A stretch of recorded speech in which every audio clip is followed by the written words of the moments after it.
lagi sini, bijak sini. Hadir, beliau ini adalah dosen ilmu kimia di Fakultas MIPA Unsri. Beliau ini alumni S2, S3.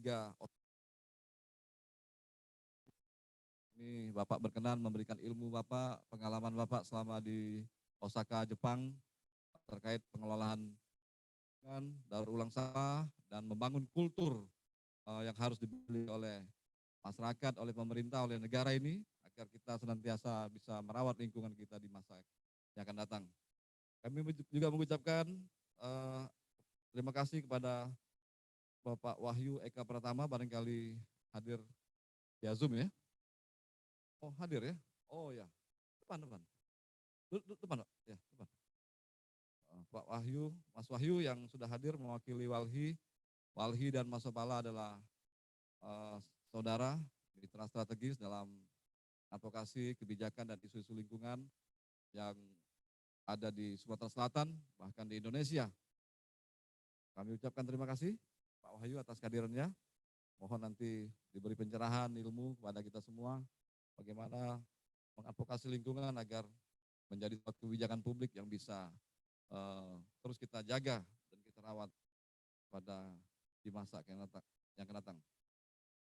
Para hadirin yang kami hormati, itu saja kata sambutan saya mewakili Bapak Dekan kita. Sekali lagi Bapak Dekan kita, Prof. Alfitri, mengucapkan terima kasih. Mohon maaf tidak bisa hadir karena beliau ada kegiatan yang juga sama waktunya. Beliau menyampaikan salam, mudah-mudahan acara ini memiliki manfaat untuk kita semua, keluarga besar Fakultas Ilmu Sosial dan Politik.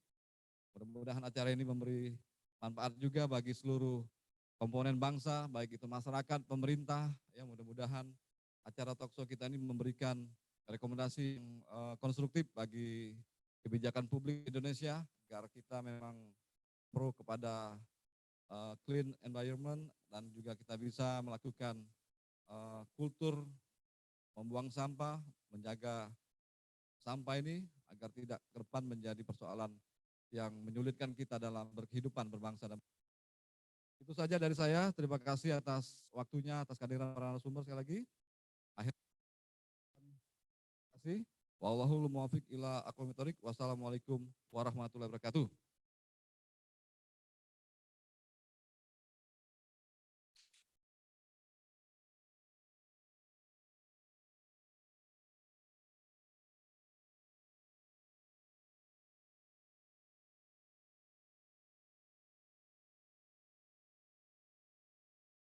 Baiklah, terima kasih atas kata sambutannya. Sebelum kita lanjut ke sesi selanjutnya, marilah kita memanjatkan doa kepada Tuhan Yang Maha Esa, yang akan dipimpin langsung oleh Saudara Agung Yuliansyah, Indian Muda Masopala Unsri. Dipersilakan.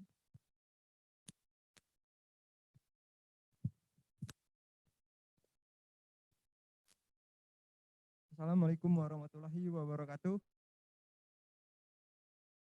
Izinkan saya memimpin doa dengan cara agama Islam.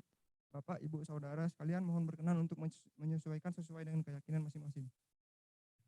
A'udzubillahi minasyaitonirrajim. Bismillahirrahmanirrahim.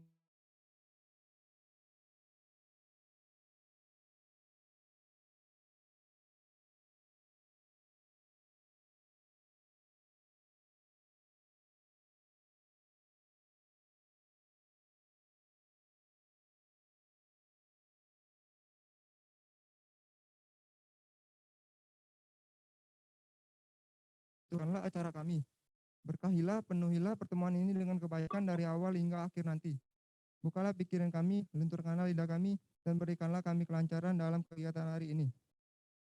Rabbana atina fid dunya hasanah wa fil akhirati hasanah wa qina azabannar. Wassalatu ala sayyidina Muhammad, wassallallahu ala sayyidina Muhammad wa ala alihi wa sahbihi ajmain. Subhana rabbika rabbil izzati amma yasifun, wassalamu ala mursalin, walhamdulillahi rabbil alamin. Wassalamualaikum warahmatullahi wabarakatuh.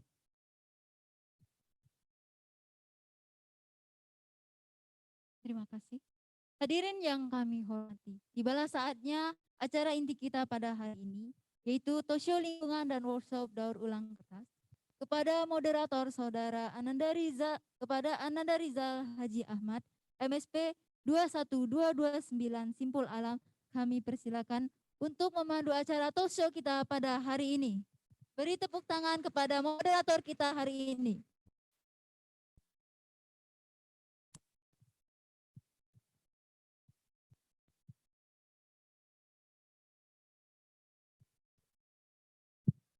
Baik, saya ambil alih. Assalamualaikum warahmatullahi wabarakatuh. Salam sehat, salam sejahtera, salam lestari. Terima kasih kepada MC atas waktu dan kesempatannya. Perkenalkan, nama saya Rijal Haji Ahmad. Di sini saya akan memandu berjalannya talk show pada pagi hari ini, yang bertemakan apa kata mereka. Baik, langsung saja kita panggil pemateri-pemateri yang luar biasa agar naik di atas panggung dan berdiskusi. Kita panggil pemateri yang pertama merupakan Gubernur Mahasiswa Visip Unsri, Saudara Dinarti Akbar. Dipersilakan naik ke atas panggung.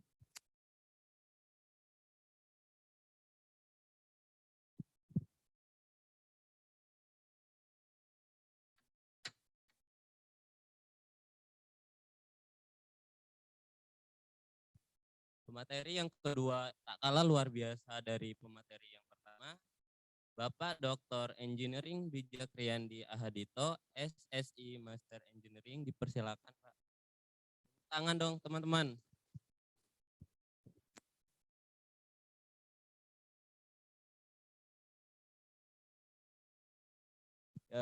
Pemateri yang ketiga selaku wakilan dari Visip Unsri sendiri yang merupakan bidang akademis, yaitu Bapak Andreas Leonardo, MSc. Dipersilakan, Pak.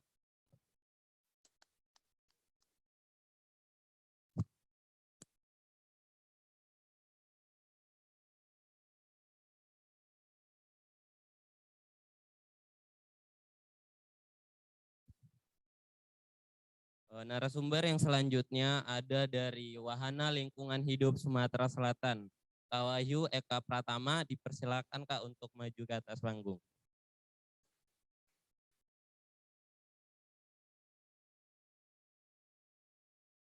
Yang selanjutnya ada pemateri yang sangat luar biasa yang merupakan perwakilan dari Masepala Unsri, yaitu Saudari Dini Okiviani, MSP 20228 Simpul Alam. Dipersilakan, Saudari.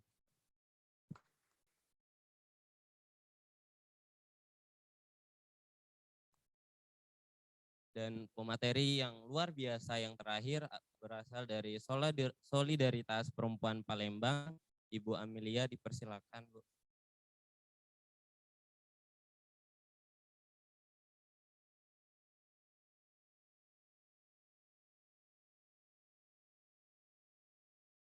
Baiklah teman-teman, mengingat seluruh narasumber sudah naik di atas panggung, kita beri aplaus sekali lagi untuk pemateri-pemateri yang luar biasa.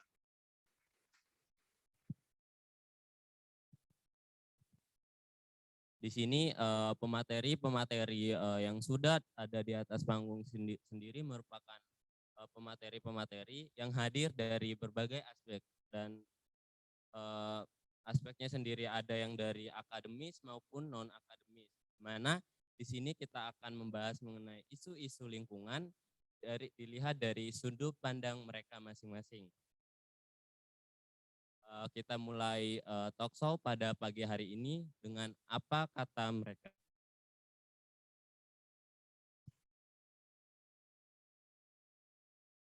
Pastinya teman-teman sekalian sadari di forum ini ya, ngambil contoh, kita sudah tahu permasalahan sampah sering terjadi di lingkungan sekitar kita. Di mana permasalahan sampah sendiri merupakan permasalahan yang terjadi akibat ulah kita sendiri, di mana tanpa kesadari kurangnya minimnya perhatian kita terhadap lingkungan sehingga banyaknya sampah yang merajalela. Nah, dari sampah-sampah tersebut yang kita buang sembarangan itu menjadi suatu aspek permasalahan yang sangat kompleks, di mana pada pagi hari ini kita akan membahas permasalahan-permasalahan sampah tersebut. Nah, yang sudah saya sebutin tadi kan permasalahan-permasalahan sampah tersebut itu berkaitan erat dengan kehidupan kita.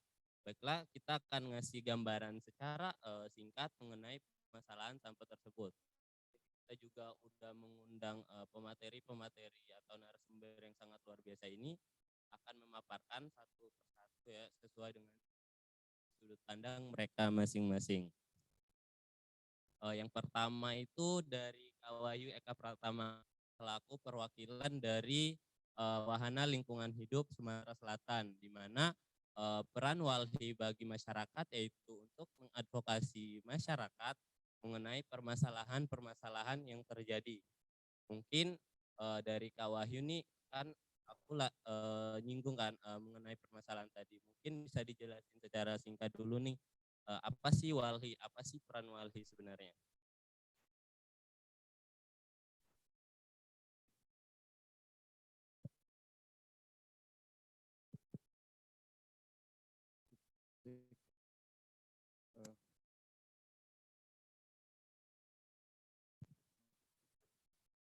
Cek.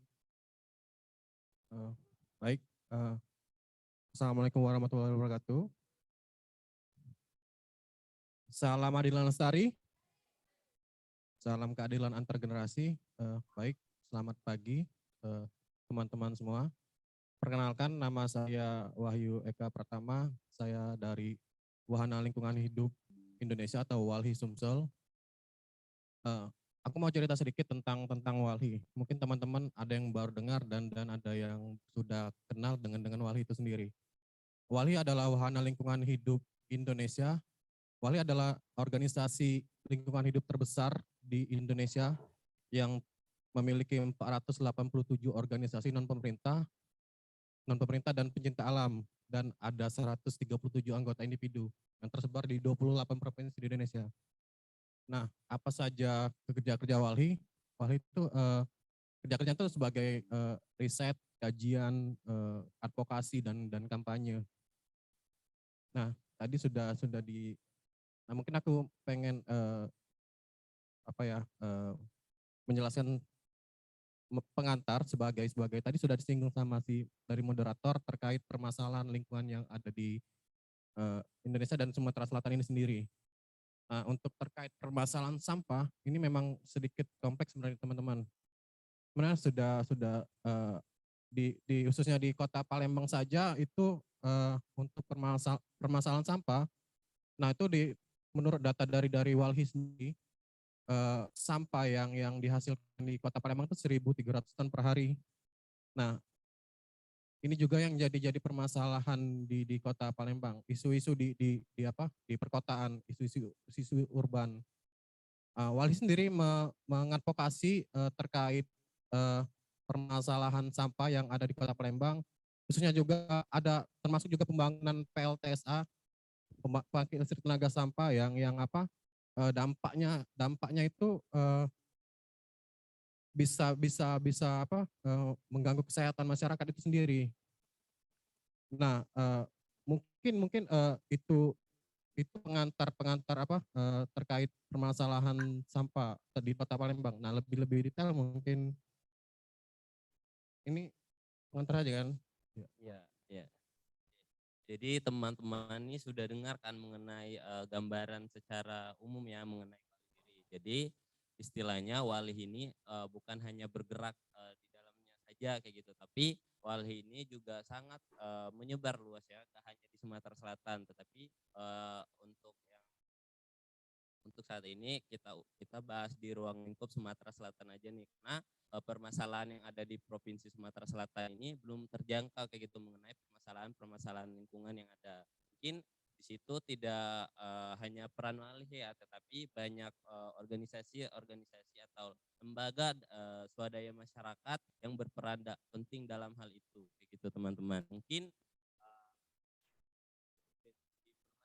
permasalahan mengenai sampah itu tentunya sering kita dengar ya di telinga teman-teman kalian yang ada dan datang pada talkshow pagi ini. Mungkin dari Kak Wahyu Eka Pratama nih boleh nih ngasih gambaran atau dari urgensi permasalahan mengenai sampah yang terjadi di Sumatera Selatan.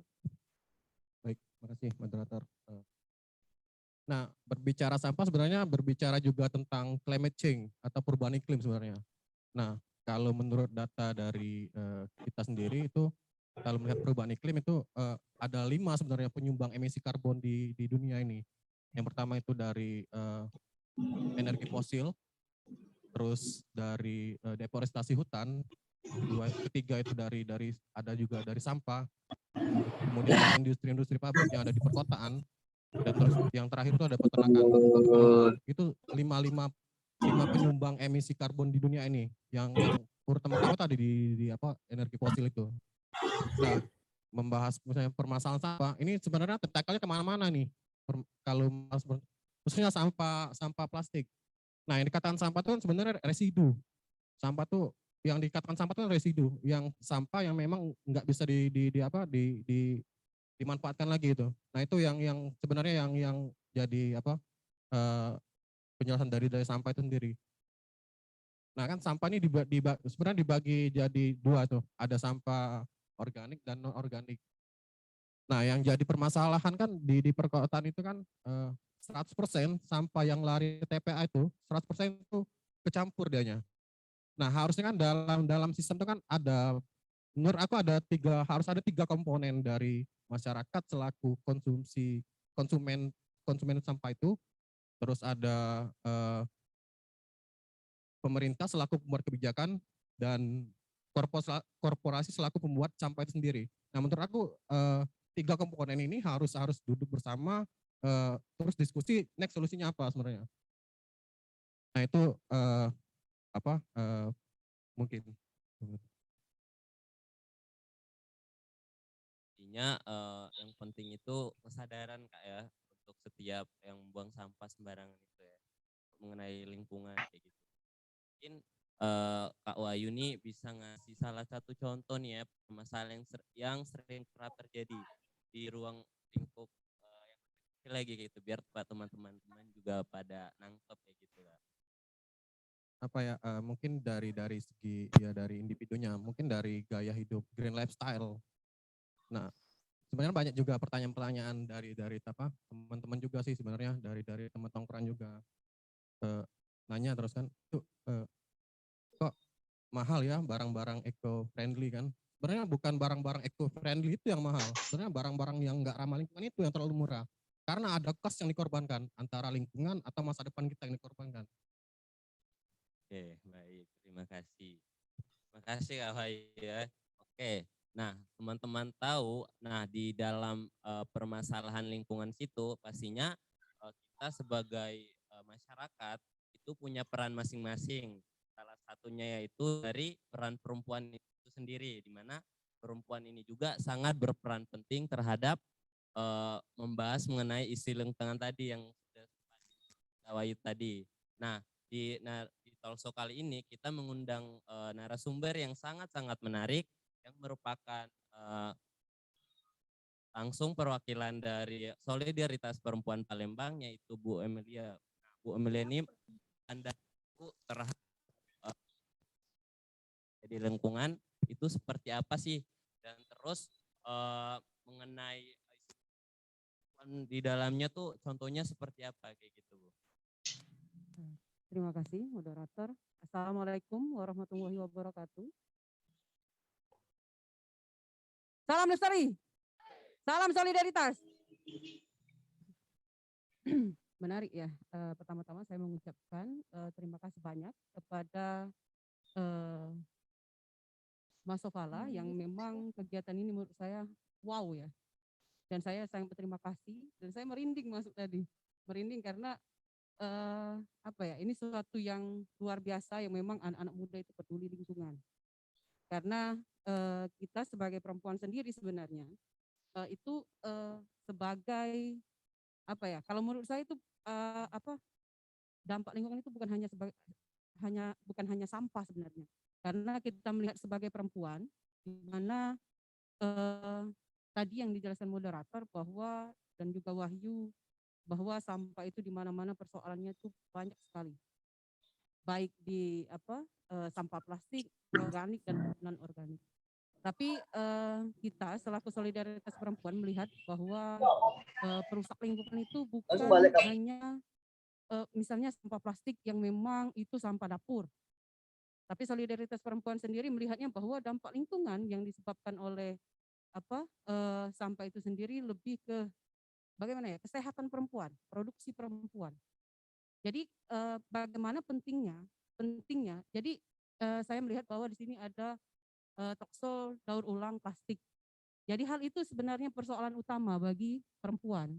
Karena di mana-mana di lingkungan, baik di perkotaan maupun pedesaan, itu sampah itu tidak bisa maksimal ditangani, baik pemerintah desa, kabupaten, dan provinsi maupun nasional kalau menurut kita.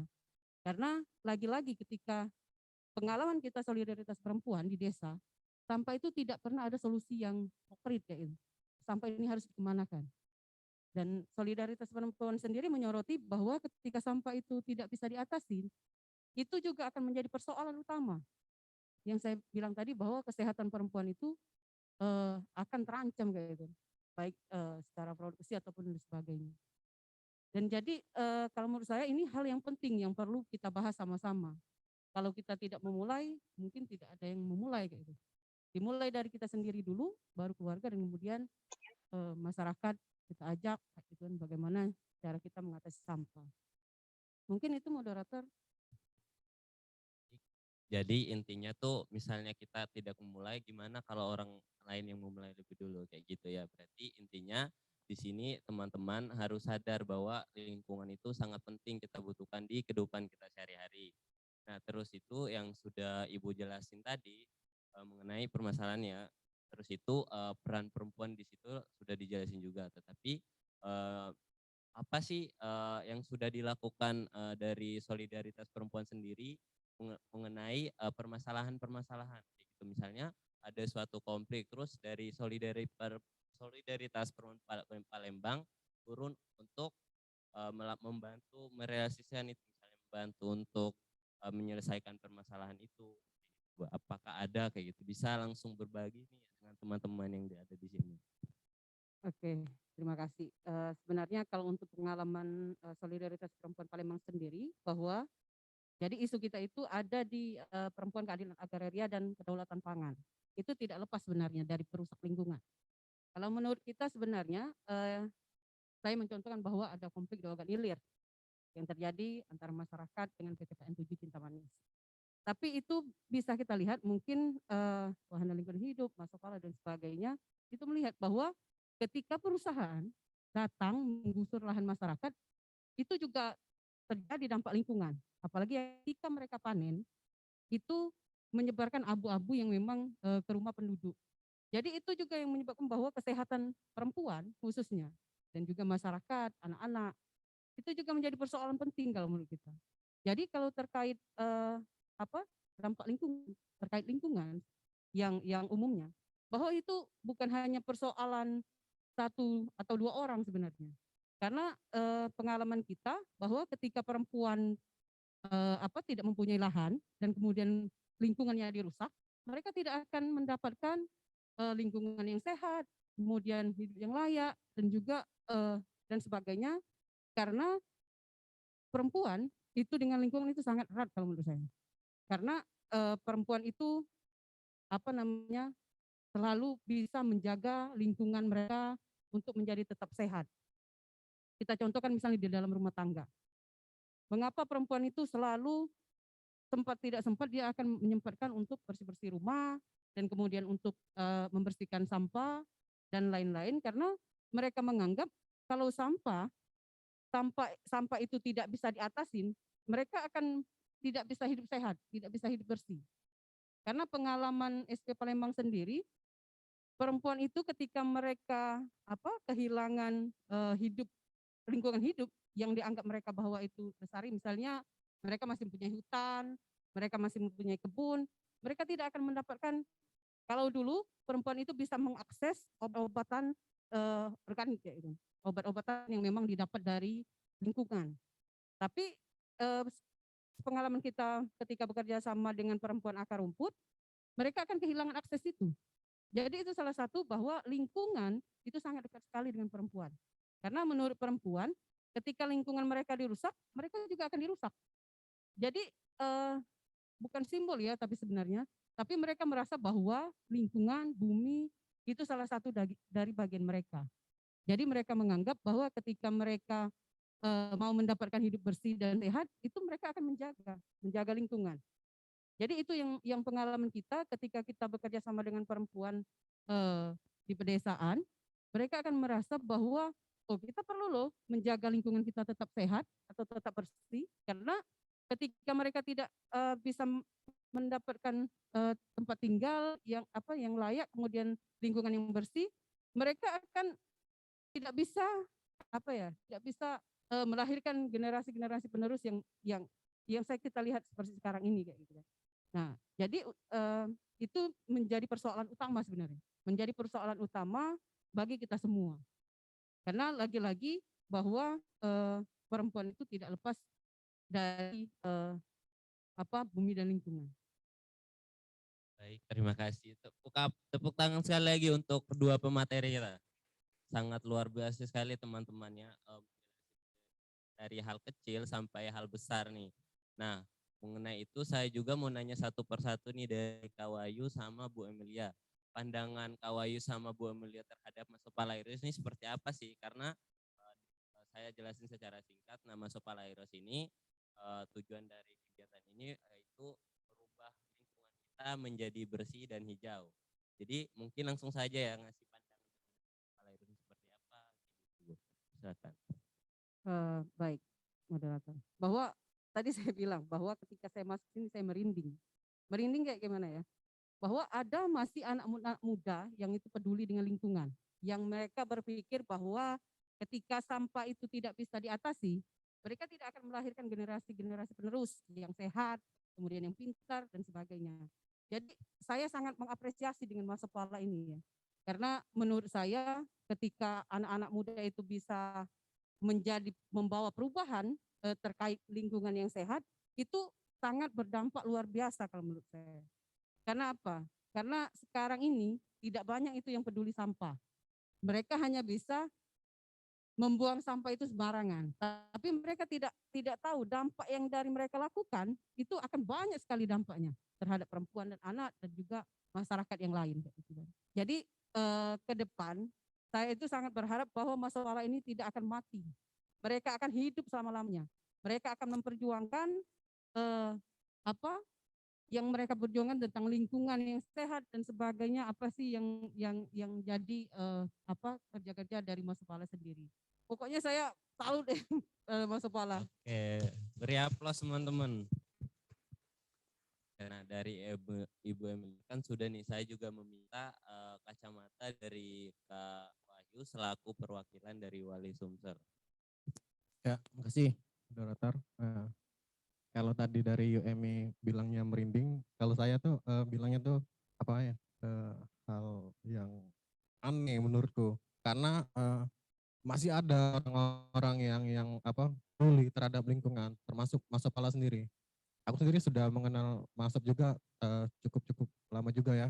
Termasuk dengan sekarang juga Masopala lagi terfokus untuk menyelesaikan permasalahan lingkungan di Fakultas FISIP dengan cara mendaur ulang kertas. Ini hal-hal yang sederhana sebenarnya, hal yang sederhana, tapi melihat prosesnya ini kan kita melihatnya dari hilir sebenarnya. Tapi kita melihat dari hulu permasalahan juga kan, ternyata dari daur ulang kertas yang dilakukan Masopala ini kan, artinya Masopala ini menyelamatkan berapa hektar pohon yang ada di Indonesia ini. Karena itu tadi kalau berangkat dari sejarah dari sampah sendiri kan, sampah karton kan di perang dunia kedua itu kan itu ada dinamika terkait permasalahan sampah sendiri itu. Karena kalau dulu sampah sebelum adanya sampah plastik itu orang-orang memakai kertas karton sebagai alat untuk menjadi bahan mereka. Mulailah di tahun 1941 tuh ada namanya Leon Black Light namanya. Nah, dia ilmuwan dari Amerika Serikat yang pertama kali menciptakan bahan baku sintetik plastik pertama di dunia. Nah, karena bahan kertas karton ini dianggap menghancurkan deforestasi hutan, akhirnya dalam dinamika itu, karena negara-negara mau riset itu, negara-negara pasca Perang Dunia mau riset, akhirnya dibuat di ilmuwan dari Amerika Serikat tuh namanya Leon Blacklight itu menemukan bahan baku sintetik itu. Nah, tapi sekarang ini bahan baku dari yang diciptakan si Leon Blacklight itu awalnya adalah solusi untuk ya bagaimana deforestasi ini tidak terus-menerus terjadi. Akhirnya dia diciptakanlah yang kita tahu dari bahan sampah, bahan dari plastik itu sebenarnya adalah bahan dari minyak mentah sebenarnya. Nah, tapi sekarang diciptakan di sekarang ini masif sekali dibuat terkait bahan plastik itu sendiri. Akhirnya tidak terkontrol akhirnya. Ya seperti ini terjadi kerusakan lingkungan. Kita melihat sampah jangan dari hilirnya saja. Permasalahan sampah tuh tidak bisa dilihat dari hilir, tapi kita lihat dari hulunya. Ada deforestasi hutan yang dikorbankan. Terus lagi masalah lingkungan. Nah, teman-teman Masa Pala merasa ya sekarang ini kita harus, karena melihat juga krisis iklim sudah di depan mata, ya langkah kecil saja seperti teman-teman Masa Pala yang lakukan kan termasuk dari penyelamatan lingkungan hidup. Mungkin itu. Ya, plus lagi teman-teman. Jadi dari langkah kecil sendiri intinya dapat membawa perubahan yang lebih besar. Jadi ayo sadarlah teman-teman, mari kita sama-sama menjaga lingkungan kita agar tetap bersih dan sehat. Nah, tadi kan kita sudah membahas secara garis besar. Nah, tetapi permasalahan-permasalahan sendiri sering terjadi di lingkungan sekitar kita. Salah satunya yaitu di Fakultas Ilmu Sosial dan Ilmu Politik Universitas Sriwijaya, di mana permasalahan-permasalahan yang terjadi di Fakultas FISIP sendiri itu sulit untuk diatasi. Salah satunya dari kesadaran mahasiswa FISIP sendiri, yaitu dengan membuang sampah sembarangan, kan, meninggalkan bekas misalnya kantong plastik yang dari makan tadi kan teman-teman. Itulah kenapa kita mengundang gubernur mahasiswa FISIP Unri ini, karena dia juga merupakan suatu ikon ya bagi mahasiswa FISIP sendiri. Mungkin dari saudara Dinar, boleh nggak saya meminta pandangan kamu terhadap mahasiswa FISIP Unri sendiri dari segi lingkungannya? Ya, Assalamualaikum warahmatullahi wabarakatuh. Saya merasa terhormat bisa hadir dan duduk bersama para orang-orang hebat dan berpengalaman. Sebelum lebih jauh bagaimana kondisi yang ada di fakultas kita, terutama kecenderungan yang ada dijalani oleh mahasiswa itu sendiri, saya ingin berangkat dari suatu paradigma, dan paradigma ini yang menyebabkan banyak sekali komunikasi, dan seringkali ini sebagai kerangka berpikir bagi stakeholder, terutama secara tidak langsung tanpa kita sadari, kita juga sebenarnya menggunakan pola pikir seperti itu. Jadi ada suatu paradigma yaitu antropocentrisme, yang dimana mereka melihat bahwa manusia adalah ibaratnya itu golongan makhluk hidup yang paling powerful. Dia menganggap bahwa kehidupan manusia itu tercabut atau terpisah dari lingkungan hidup yang ada di sekitarnya. Nah, cara pandang seperti ini seringkali digunakan bahwa kita tuh sebenarnya apa yang kita lakukan, mulai dari limbah-limbah sampah yang kita lakukan, hasil-hasil terutama nanti sampah-sampah domestik yang dihasilkan, mungkin juga termasuk salah satu yang terbesar juga, mungkin juga Bang Bijak nanti akan menjelaskannya bagaimana proses sampah ini. Nah, seringkali kita tuh menganggap bahwa kita tuh terpisah dari lingkungan hidup yang ada di sekitar kita. Tanpa kita sadari dari lingkungan terkecil kita, mungkin dari kehidupan kita pribadi, kita menganggap seringkali sampah yang kita gunakan setelah kita buang itu tidak ada dampaknya. Bayangkan misal ada satu orang yang beranggapan seperti itu tidak masalah. Jadi bagaimana ada 10 orang yang beranggapan bahwa misal sampah plastik yang kita gunakan setelah itu tidak ada dampaknya, seperti itu kan. Bayangkan itu dilakukan oleh 100 orang lebih atau bahkan lebih banyak orang yang menggunakan cara pandang seperti itu, bahwa kita tuh terpisah dari lingkungan hidup. Tidak seperti itu teman-teman. Jadi kita tuh sangat dekat sekali dengan ekosistem lingkungan hidup yang ada di sekitar kita, mulai dari hewan yang ada di sekitarnya, mulai dari tumbuh-tumbuhan yang ada di sekitarnya, dan kita secara tidak langsung ada keterkaitan yang ada di dalamnya. Nah, saya rasa kegiatan ini sangat luar biasa. Bagaimana ini bisa menjadi landasan dan role model bagi teman-teman. Karena mungkin selama ini kita hanya bisa melakukan reuse atau recycle. Reuse, recycle, dan reduce. Nah, selama ini mungkin kita melakukan reuse dan reduce, menggunakan kembali atau mengurangi.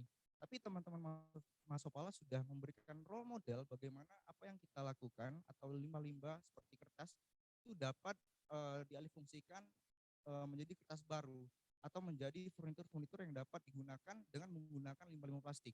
Nah, kondisi pada saat ini seringkali saya tidak ingin mengeneralisasi atau memaku rata semuanya. Saya yakin teman-teman yang hadir sini dan mayoritas mungkin teman-teman mahasiswa fisik Unsri melek akan pentingnya kesadaran lingkungan hidup, dan semoga kita semua tidak mempunyai pola pikir bahwa kita tuh tercabut atau terpisah dari lingkungan hidup, dan apa yang kita lakukan itu sebenarnya juga berdampak terhadap lingkungan hidup kita. Nah, jadi seringkali, nah dan kebetulan di sini ada teman-teman Ormawa atau pimpinan Ormawa juga, seperti ada DPM, ada langsung ketuanya, ada himpunan mahasiswa sosiologi, langsung ada ketuanya juga, mungkin perwakilan-perwakilan lainnya. Mungkin ini menjadi titik balik kita, bagaimana di setiap kegiatan kita dapat mengurangi. Mungkin tidak bisa secara langsung ya teman-teman, karena kan kita ini seringkali hidup dengan yang instan, dengan yang mudah saja. Seperti kita penggunaan habis kegiatan kita menggunakan styrofoam atau menggunakan air mineral gelas. Nah, tanpa kita sadar itu juga menambah penambahan limbah yang ada di kampus kita, terutama pada saat kegiatan. Itulah saya sudah sejak dari 2018 menggunakan botol tumbler, dan saya juga sebenarnya mengajak juga teman-teman di BEM. Sedikit contoh, untuk makanan kita masak sendiri, untuk minuman kita menyediakan dispenser agar teman-teman ketika kita ada seruan untuk membuat tumbler, ada akses untuk nge-refill air minumnya seperti itu. Jadi saya rasa ini adalah sebuah titik balik, dan semoga ini dapat menciptakan kesadaran kita bersama bahwa kita manusia tidak terlepas dari lingkungan hidup di sekitarnya. Jadi saya rasa kita harus menghilangkan arogansi bahwa apa yang kita lakukan itu tidak ada dampaknya pada lingkungan, terutama membuang sampah itu sendiri. Terima kasih Mas Rizal. Penyampaiannya sangat luar biasa sekali teman-temannya. Jadi intinya di sini untuk mahasiswa FISIP boleh didengar nih kan langsung penyampaiannya dari Gubernur Mahasiswa. Mungkin kepala-kepala Ormawa bisa mengarahkan ya bawahan-bawahannya agar hidup sehat kan, dengan cara misalnya membawa tumbler kan untuk mengurangi botol plastik dan lain sebagainya. Terus itu kuliah itu membawa tote bag misalnya kan untuk mengurangi sampah-sampah plastik kan, misalnya kantong plastik saat belanja di kantin dan lain sebagainya. Pak Gupma, sebenarnya ini agak sulit ya untuk mengubah minat seorang mahasiswa ya, apalagi mahasiswa yang dibilang kurang benar terhadap peraturan yang berlaku kayak gitu. Nah menurut pandangan dari Saudara Dinar selaku Gubernur Mahasiswa ini, apa sih tindakan yang harus dilakukan kayak gitu, nah agar mahasiswa-mahasiswa FISIP ini sadar kayak gitu, nah bahwa lingkungan tuh sangat membutuhkan kita, begitu sebaliknya kayak gitu. Dimana kalau lingkungan yang bersih, kita pas kuliah kan misalnya duduk-duduk di gazebo tuh merasa nyaman kayak gitu. Ya, terima kasih Mas Rizal. Saya rasa ini adalah sebuah proses ya, bagaimana kita dapat mengajak teman-teman, kita dapat mengubah pola pikir dan menciptakan kesadaran bersama bahwa lingkungan sekitar itu, bahwa lingkungan hidup di sekitar kita itu juga berpengaruh terhadap kehidupan kita sendiri, terutama dalam bentuk kenyamanannya. Dan sebenarnya saya sedikit ingin cerita, sebenarnya pada saat di tahun 2021 kemarin kan juga bersama Mbak Mei juga kan, bagaimana pada saat di forum FKU kita menyampaikan untuk dipindahkan tempat sampah kan, dan alhamdulillah terrealisasi pada saat di zamannya Prof. Fitri, bagaimana tempat sampah kita dialihkan ke belakang. Saya melihat itu adalah bentuk keseriusan dari stakeholder kita, dalam hal ini adalah pihak dekanat, untuk memperdulikan tentang lingkungan. Dan ini alhamdulillah juga ditindaklanjuti oleh teman-teman bagaimana penggunaan kembali. Saya rasa itu dapat menjadi role model dan tentunya zaman sekarang kan sudah berubah dan pola-pola campaign juga kan bisa kita lakukan secara digital, terutama kalau misal ini memungkinkan, kita dorong melalui kebijakan, terutama kebijakan di ormawa masing-masing, bagaimana di setiap kegiatan kita tidak lagi menggunakan misal air mineral gelas seperti itu kan, kita membawa tumbler semua, bagaimana itu dapat menjadi kesepakatan kita bersama dan itulah nantinya yang akan mengikat kepada teman-teman ormawa yang bagaimana juga di sini ada teman-teman DPM, bagaimana itu dapat didorong melalui kebijakan dan keputusan bersama. Karena kan prinsip kita yang ada di mahasiswa juga sebenarnya tidak terlalu hierarkis semua kan seperti itu kan, tapi bagaimana kita dapat menciptakan suasana dan kesadaran bersama dengan kolektif kolegial, bagaimana kita buat keputusan bersama dan kita kerjakan bersama. Seperti itu Mas Rizal. Oke. Nah, Gubernur Mahasiswa ini teman-teman tahu ini merupakan penyampaian atas keluhan-keluhan mahasiswa FISIP sendiri karena banyaknya sampah yang bertebaran, benar nggak? Sehingga disinilah kami mengundang salah satu ikon untuk Fakultas FISIP ini sendiri. Nah, Pak, kan dari Saudara Dinar kan sudah menyampaikan keluhan-keluhan untuk mahasiswa FISIP sendiri mengenai lingkungan FISIP yang bisa dibilang kotor lah ya, misalnya di gazebo ada kertas-kertas kayak gitu. Nah, Bapak Andreas kan selaku bangku kemahasiswaan ya di Fakultas FISIP ini, mungkin apa saja sih yang sudah dilakukan dari pihak dekanat mengenai permasalahan atau keluhan-keluhan dari mahasiswa FISIP sendiri?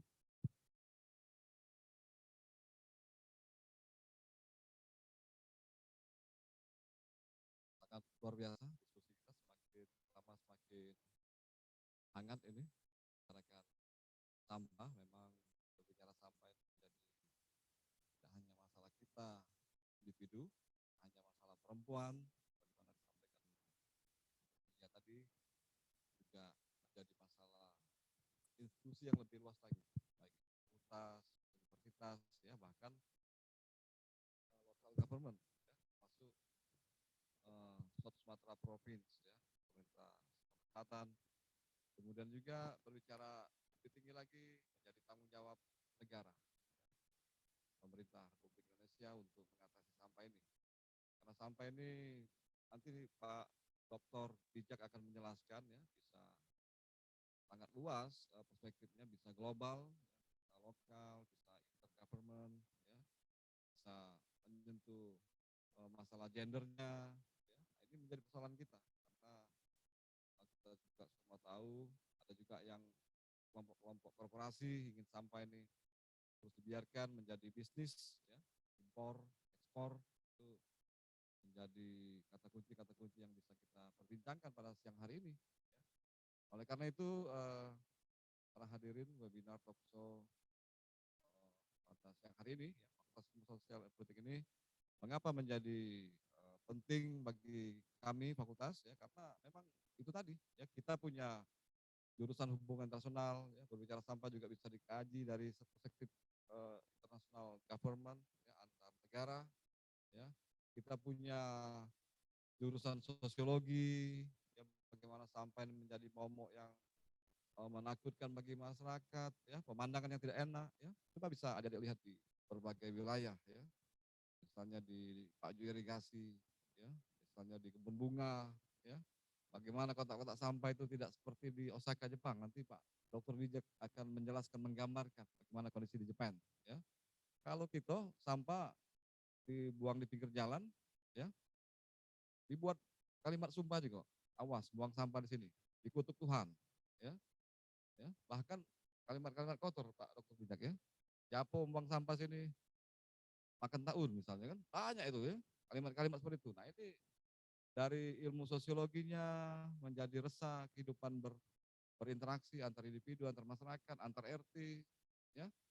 Nah, kemudian dari ilmu komunikasi, pemerintah sudah mengkampanyekan sebagaimana Ketua BEM kita tadi menyampaikan model-model kampanye, ya, mau digital, mau manual, konvensional, ya, selalu dikomunikasikan dari zaman dulu tentang sampah ini, ya.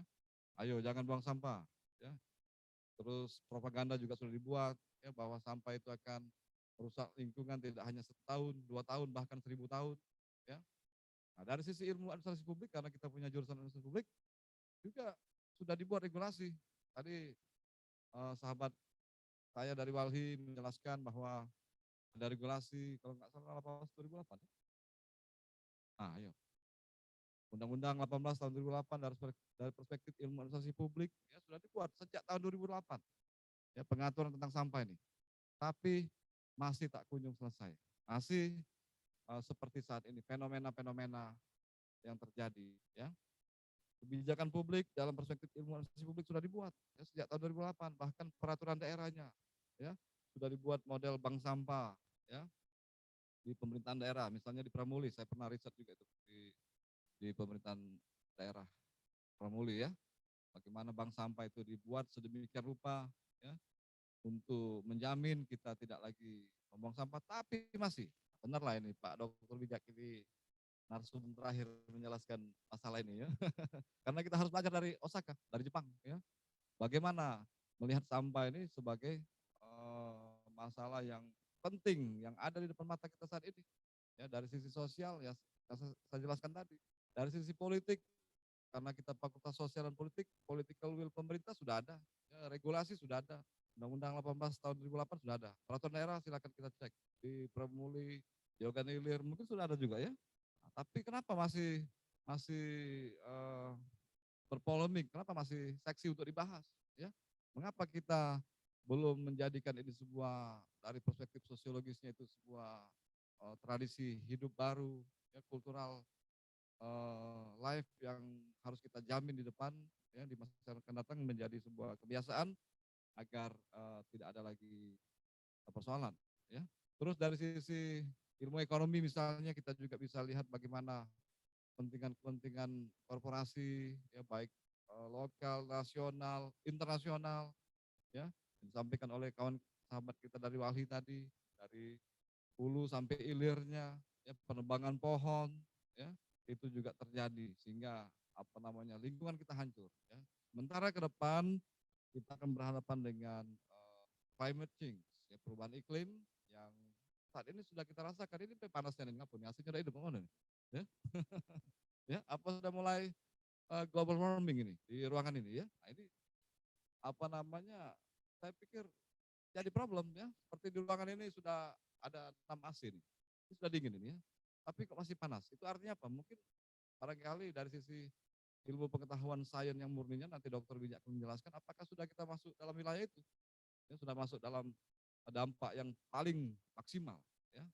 Dampak, impact ya, impact policy, kebijakan yang paling maksimal. Sebentar lagi apakah kita ini akan berhadapan ataukah mungkin sudah berhadapan atau sudah merasakan warming global ya, climate change ya, apakah banjir terus di Kota Palembang ini juga karena sampah ya. Adik-adik sekarang bisa lihat tuh kalau hujan berapa jam kira-kira bakal banjir besar di Palembang ini? Berapa menit? Nah, atau peserta kita 15 menit katanya kan. Palembang hujan deras dengan curah ketinggian berapa derajat Pak? Hujan itu? Ya, misalnya 38 apa itu ya derajatnya hujan itu ya. Langsung banjir Kota Palembang ya. Siapa yang pakai mobil kecil city car yang Ayla ya, Halia, Cigra pasti mogok itu ya, ya. Untuk yang mobil-mobilnya besar ya. Nah, ini menjadi persoalan kota ya. Kota Palembang jangan sampai nyebar ke seluruh daerah ya. Indralaya juga banjir misalnya kan. Nah, ini menjadi resiko yang penting bagi kita untuk kita diskusikan ya. Apalagi Palembang ini selatan ini dikenal dengan daerah rawa ini Pak Dr. Bijak ya kita ini ya. Dengan kekuatan 9 anak sungai, Batanghari 9 ya. Itu berisiko kalau sampah itu tidak menjadi sebuah masalah serius ya bagi kita, maka akan semakin hancur lingkungan ini. Ya, belum lagi dengan illegal logging ya, macam-macam. Bahkan hari ini kita di era pandemi COVID-19 ini yang perlu juga didiskusikan pada siang hari ini adalah sampah apa namanya istilah orang kesehatan itu sampah hasil daripada masker kita ini ya pembuangan masker sembarangan ini juga memiliki resiko ya. Oleh karena itu menurut saya diundang sebagai narasumber sini yang harus kita bangun bagaimana fondasi kultural bisa kita konstruksikan. Budayaan, ya, budaya menjaga sampah ini. Kemudian political will, ada dua, dari ilmu sosial budayanya bagaimana kultural itu terbangun. Ya. Sekecil apapun sampah harus kita simpan. Ya, nanti dijelaskan oleh Dr. Bijak. Beliau ini alumni master dan doktor dari Osaka, Jepang. Ya. Berapa tahun? Halo teman-teman. Tepuk tangan dulu. Berapa tahun? S2-nya? Nah, S2 2 tahun di Osaka. S3 3 tahun di Osaka. Ya, nanti kita akan dengarkan pendapat beliau ini bagaimana kultur orang Jepang itu bisa disiplin terhadap waktu, terhadap sampah, ya, pola pikir terbuka, menjaga lingkungan, mau bersepeda. Ya, kalau kita ini repot, rekan-rekan sekalian, ya. Malam-malam, Bu, ibu-ibu ya, kita mulai pakai AC kalau budak kecil sekarang. Tidur ya, anak-anak kecil sudah pakai AC semua. Kebiasaan tidur pakai AC, ya. Terus bapak-bapaknya juga itu, ibu-ibu gitu. Terus ke kantor pakai mobil, hidup AC lagi, ya. Di sini AC lagi, ya. Dan tidak luput dari AC. Jadi berisiko juga itu, ya. Apa namanya, pola hidup kita sehingga lingkungan-lingkungan ini harus kita jaga. Nah, mungkin itu saja moderator dari saya sebagai pemancing diskusi ini. Dan kita yakin kita harus belajar, lesson learn from Japan. Ya, di sini sudah hadir sahabat saya ini, Pak Dr. Bijak ini, ya, dia akan menjelaskan bagaimana tradisi orang Jepang, ya, bagaimana kebijakan publik di Jepang, ya, bisa apa namanya menjadi pelajaran penting bagi kita di Indonesia, ya, sehingga kita tidak berpolemik terus, ya, kita tidak apa namanya bingung. Pemerintah juga sudah membuat peraturan tapi penegakannya tidak dipatuhi. Nah, ini bagaimana ini strateginya? Mungkin itu dari saya, moderator. Terima kasih. Oke, baik. Terima kasih, Pak. Nah, di sini sudah Bapak jelasin tadi mengenai kebijakan-kebijakan yang sudah dibuat di fakultas ini sendiri. Tetapi teman-teman tahu ada beberapa mahasiswa ya yang sering menganggap remeh ya peraturan tersebut karena mereka menganggap buang sampah kan ada apa sih namanya klinik servisnya kayak gitu Pak ya. Jadi mereka tinggal buang aja. Itulah muncul kurang kesadaran tadi teman-teman. Nah, mungkin Pak kebijakan lain kayak gitu Kak, yang saya minta agar teman-teman yang di FISIP sebagai forum ini juga tahu gitu kebijakan yang lain misalnya seperti apa Pak yang perlu ditinjak lanjuti gitu. Nah, agar beberapa orang tadi tuh sadar bahwa menjaga lingkungan itu sangat penting. Iya, waduh kalau itu jangan ya. Cleaning service itu kita hadirkan di sini, kita gaji per bulan oleh fakultas untuk memunguti sama-sama membersihkan lingkungan kita. Kalau seandainya kita punya kebiasaan seperti itu atau kalau pikir bahwa tidak apa-apa buang sampah sembarangan atau 4 cleaning service yang disiapkan oleh Pak Lekan, itu salah besar itu. Kita tidak humanis, ya, antar sesama manusia. Ya. Mereka berempat, kalau nggak salah 4 itu di fakultas itu, di sekitar-sekitarnya ada 10 lah mungkin cleaning service di FISIP ini, bukan tujuannya untuk memungut sampah, ya, tapi merawat lingkungan ini dan harus kita dukung. Makanya kita semua di sini harus humanis. Ya, jangan kita menganggap bahwa apa namanya sudah ada cleaning service kemudian adik-adik apa namanya mahasiswa menganggap akan bersih besoknya karena ada beliau, ada mereka. Itu salah. Kita akan mendapatkan pelajaran dari Osaka. Minded ini harapkan jangan seperti itu. Ya. Oleh karena itu memang kami juga meminta kerjasama yang intens ormawa lain, misalnya Dewan Perwakilan mahasiswa Fakultas FISIP, ya, itu menegakkan peraturan mahasiswa, ya, membuat tim satgas sampah, ya, bisa itu kita formulasikan ya agar penegakan sampah itu memang harus ada aspek hukumnya, ya, mungkin ada sanksi moral juga ya, jangan sanksi pidana ya, sanksi moral ya, sanksi moral siapa yang buang sampah mungkin malu ya, seperti itu ya, siapa yang buang sampah mungkin merasa apa berdosa. Nah, itu yang perlu kita bangun sekarang ini, kesadaran ini ya. Nah, kalau itu sudah terjadi saya yakin kita mulai dari lingkungan terkecil kita ya. Berbicara sampah ini memang saya pikir dari individu dulu, dari kita sendiri ya, baru lingkungan di sekitar kita, baru berbicara masyarakat, baru berbicara daerah, baru berbicara nasional. baru berbicara dunia. Ya. Saya pikir itu arah jawaban dari Bapak Dr. Bijak ke depan, ya, karena itulah persoalannya, ya, bagaimana membangun tradisi itu. Saya pikir itu saja. Baik.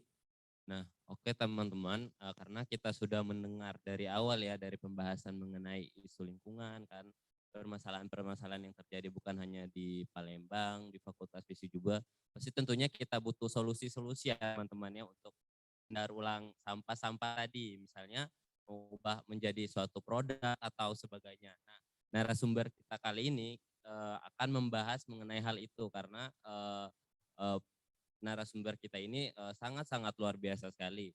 Langsung saja ke Pak Bijak Riyandi. Beliau ini selaku Chief Operating Officer Zero Waste Palembang. Tepuk tangan dulu teman-teman.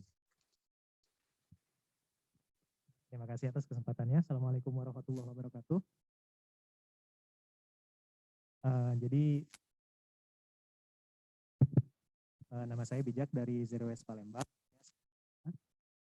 Dan CEO-nya ini adalah namanya Bu Ami. Dia dosen di Politeknik Negeri Sriwijaya dan ibu dari anak saya. Jadi mungkin bakal banyak bicara soal Jepang juga ya, karena kita sebenarnya kalau ngebandingin antara Indonesia dengan Jepang itu jauh panggang dari api. Jauh panggang dari api itu bener kayak langit dan bumi. Beda levelnya dalam penanganan sampah. Jadi mungkin saya sedikit bicara tentang pengalaman ya. Bayangkan Anda lagi jalan di Tokyo atau di Osaka atau di kota manapun di Jepang. Anda lagi jalan, Anda masuk ke minimarket, Anda beli makanan, dan Anda masuk. Terus di jalan Anda mau buang ini sampah. Saya yakin Anda bakal sangat kesulitan untuk mencari tong sampah. Karena di Jepang itu di jalannya itu hampir tidak ada tong sampah. Tapi jalannya bersih. Jadi kalau yang nggak biasa itu pasti bingung, ini orang Jepang buang sampahnya di mana? Gitu loh. Bandingin kalau misalnya di Indonesia, kita misalnya masuk ke minimarket gitu kan, beli makanan, belum berapa meter sudah ada tong sampahnya. Tapi jalan masih tetap kotor gitu. Jadi ini berarti ada perbedaan fundamental gitu dari cara orang Indonesia dan cara orang Jepang dididik mengenai sampah itu. Dan ini saya juga mau berbagi cerita sedikit ya dari pengalaman teman saya yang punya anak yang sudah sekolah di Jepang. Jadi kalau kelas 1 SD, kelas 2 SD itu penekanan utama pendidikannya itu adalah pendidikan moral, termasuk mengenai sampah ini. Jadi kalau di Indonesia kan semua sampah harus pada tempatnya. Saya semuanya tahu, tapi siapa yang mengamalkan? Kalau di diajarkan dan juga diamalkan gitu. Pendidikannya itu gitu. Kemudian sedikit mengenalkan soal Zero Waste Palembang juga ya. Tadi juga sempat dibahas oleh Mas Wahyu, Emilia, Mas Dinar juga. Jadi Zero Waste Palembang itu didirikan tahun 2019. Tujuannya itu adalah yang utama untuk mengedukasi. Jadi kami dari 2019 sampai 2021 itu kegiatannya lebih banyak online, sharing informasi melalui Instagram dan media sosial lainnya mengenai di mana tempat namanya bank sampah ya. Kalau misalnya ada warga Sumsel atau warga Palembang yang mau membuang sampahnya dengan cara yang lebih baik gitu, bisa dari bank sampah, ada informasi seperti itu. Kami juga berbagi informasi mengenai lingkungan. Harapannya ini bisa menimbulkan kesadaran dari individu. Tadi Pak Andris bilang ya, dari individu itu kesadaran dari individu itu yang harus ditanamkan gitu, agar baru bisa kita mulai ke level yang lebih tinggi lagi, ke keluarga, ke masyarakat, kemudian ke pemerintahan dan dalam skala global juga. Jadi itu tujuannya. Jadi kemudian dari 2021 kami sudah mulai melakukan beberapa kegiatan di langsung ya ke masyarakat. Contohnya sekitar bulan kemarin itu kami melakukan workshop pembuatan sabun dari minyak jelantah di kegiatannya. Jadi itu salah satu dari apa ya, pelaksanaan 3R ya, reduce, reuse, recycle. Membiasakan 3R itu apa ya, sesuatu yang penting lah kalau dari level individu ya yang kita bisa lakukan. Reduce, kalau misalnya kita belanja di minimarket lagi. Misalnya belanjaannya sedikit atau bisa masuk kantong, ya udah nggak usah pakai plastik gitu. Itu kan sudah sangat membantu mengurangi sampah yang bakal kita produksi. Kemudian reuse, misalnya kita harus beli air mineral botol gitu, botol besar.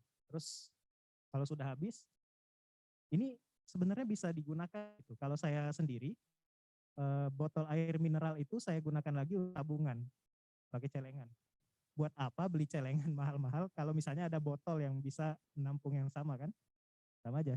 Saya dulu ini jadi di Jepang itu kan masih menggunakan apa namanya, masih banyak menggunakan uang koin ya. Ya itu jadi kalau misalnya saya habis jajan ya udah uang koinnya masuk. Terus pas saya lagi bokep tinggal pecahin aja. Dan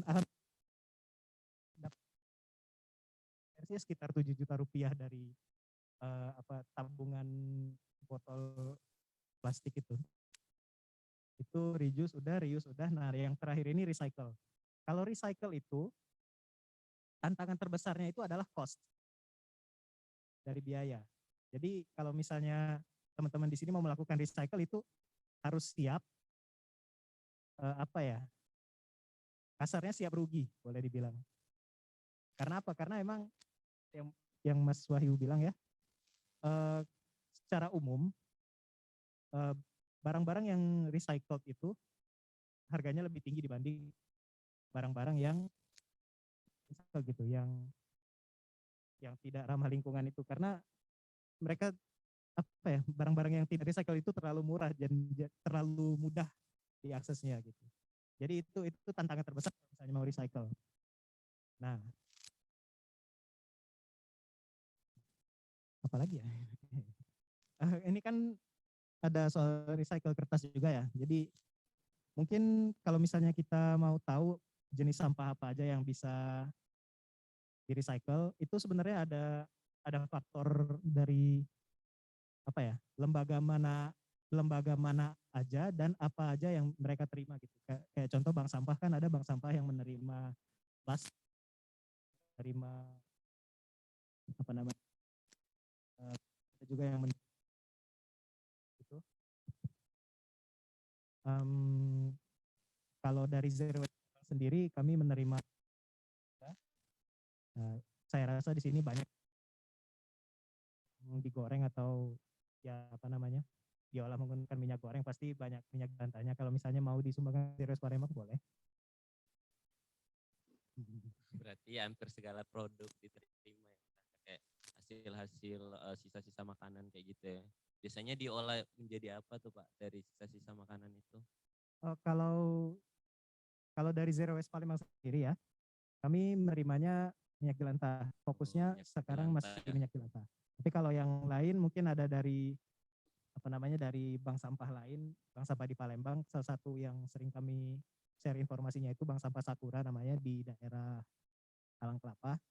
Nah itu mereka menerima plastik, sampah plastik biasanya kalau dari yang saya tahu. Nah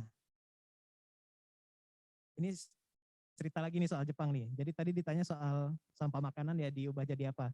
Jadi kalau di Jepang itu pemilahan sampahnya itu jauh lebih advance daripada di Indonesia. Kalau di Indonesia kan nggak dipakai lagi masuk tong sampah, apapun jenis sampahnya. Kalau di Jepang itu ada sampah yang bisa dibakar, sampah yang tidak bisa dibakar, kemudian sampah kertas atau karton, kemudian kaleng, botol kaca. Kalau di tempat lain mungkin ada klasifikasi yang lain ya. Oh satu lagi itu benda berbahaya, satu lagi. Nah jadi kalau di Jepang itu pemisahan sampah itu diserahkan ke individu gitu, ke keluarga. Jadi setiap orang itu harus memisahkan sampahnya dari rumah, dan nanti begitu hari pemungutan sampahnya tiba, H-1 atau malamnya itu udah harus ditaruh di tempat sampahnya, dan besoknya tinggal diambil sama petugasnya. Jadi ambil contoh ya, kalau di tempat saya dulu hari Senin itu pengambilan sampah yang bisa dibakar, Senin sama Rabu kalau nggak salah. Senin, Rabu atau Jumat ya? Senin sama Jumat kalau nggak salah. Kemudian ini yang bikin repot di Jepang itu sebenarnya ini salah satunya yang harus dipikirin, ini jadwal sampah minggu ini apa ya. Nah, kalau minggu pertama itu hari Rabunya biasanya sampah karton kayak gitu. Jadi emang teratur gitu, terjadwal gitu untuk daerah ini, penjadwalan pemungutan sampahnya seperti ini. Jadi emang rapi. Kalau misalnya mau diterapkan di Indonesia itu, kalau menurut saya bakalan challenging banget. Agak susah ya Pak ya. Bukan agak lagi. Susah banget. Susah. Tapi kalau misalnya saya mau kasih saran, misalnya mau dibuat seperti itu, pertama dibuat dulu mungkin dipisahkan dari 2 kategori dulu aja. Kemudian dari situ baru dibuat lagi kategori baru. Jadi bertahap nambah kategorinya. Kalau saran saya seperti itu, kalau misalnya bisa ditembuskan ke pemerintah, tapi nggak tahu sampai nggak nih ke pemerintah nih. Berarti sebenarnya sampah itu sebenarnya kita bisa dapat pergunakan kembali ya, bisa dibilangnya cak plastik tadi kayak gitu kan. Mungkin dari teman-teman kan atau masyarakat tuh malas kayak gitu Pak untuk mendaur ulang tersebut, karena pasti ada yang mikir saat mendaur ulang tadi biaya yang dikeluarkan biasanya kan lebih besar kayak gitu. Jadi itu juga merupakan salah satu hambatan kayak gitu. Jadi pemikiran masyarakat atau mahasiswa itu sangat kecil kayak gitu. Bisa dibilang kurang kayak gitu nah, sehingga hal-hal yang sekecil itu saja itu tidak diterapkan kayak gitu. Nah, gimana dampaknya, karena mereka mikir dampaknya dibuang sampahnya kan, diangkut, dibuang. Mereka nggak tahu olah sampah itu jadinya kalau dibuang tuh akan jadi seperti apa, misalnya merusak tanah kan kayak gitu. Ya itu tadi berarti memang perlu perlu lebih gencar lagi edukasinya. Edukasinya sih Pak sebenarnya. Sama tadi saya sempat terklik gitu begitu dengar kata malas gitu, karena benar tadi kata Mas Dinrek dan kata Pak Andris juga. Jadi kalau misalnya kita buang sampah sembarangan karena ada yang ngurusinnya, ada cleaning service. Kalau menurut saya sendiri ya, itu zolim. Jadi iya, tidak humanis dan zolim. Ini bahasanya lebih sadis lagi kalau zolim itu. Kalau dari hemat saya sendiri seperti itu. Jadi saya mikirnya begini, kenapa nggak sih kita mikirnya kayak gini gitu loh. Kalau misalnya saya bantuin cleaning service, membantu jaga kebersihan, ada pahalanya sendiri kan. Kan kebersihan kan sebagian dari iman. Semua orang tahu kebersihan sebagian dari iman. Tapi yang melaksanakannya itu yang perlu diinin juga kan, digaris bawahi. Ya itu. Jadi simpelnya kalau misalnya kita lagi habis belanja jajan gitu, bawa sampah, nggak ketemu tong sampah, ya udah dibawa dulu. Tujuannya minimal kalau misalnya kalau misalnya emang pengen punya reward tersendiri dari itu, ya udah dalam hati aja niatkan, ini saya mau ngebantu tukang sampah biar membantu cleaning service gitu, biar enggak capek ngangkutin sampahnya saya. Sampah saya tanggung jawab saya, itu aja sih simpelnya kalau mau digaris bawahin. Ingat ya teman-teman, sampah saya ada punya tanggung jawab saya. Tepuk tangan dulu teman-teman biar lebih semangat.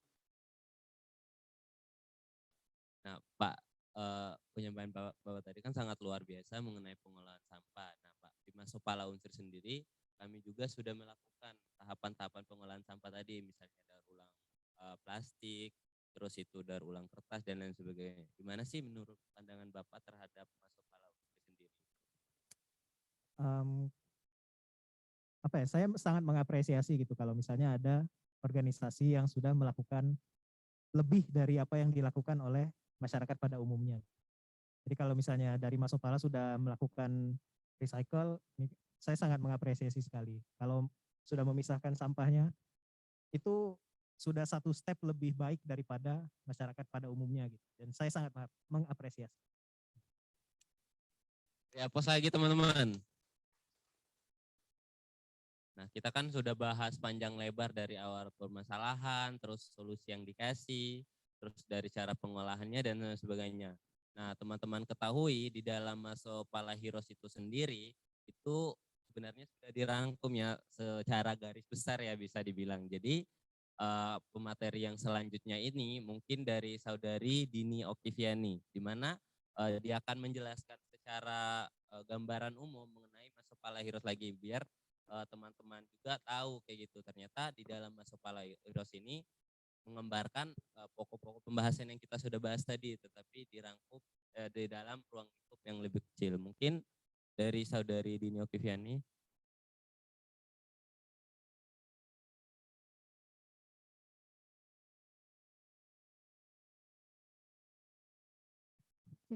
Bismillahirrahmanirrahim. Terima kasih kepada moderator. Assalamualaikum warahmatullahi wabarakatuh. Salam Sri, salam Rima. Nah, baiklah, terima kasih kepada moderator yang saya ucapkan sekali lagi. Nah, jadi di Masopala Unsri ini kami di tahun ini ada proker unggulan, sebuah proker unggulan yaitu Masopala Heroes ini, di mana Masopala Heroes ini dibuat karena adanya permasalahan-permasalahan di lingkungan sekitar kita, di lingkungan fakultas dan juga di Masopala Heroes ini kami juga berkolaborasi dengan pihak dekanat untuk menyelaraskan daripada program kerja pihak dekan, yaitu ingin menuju kampus FISIP Go Green.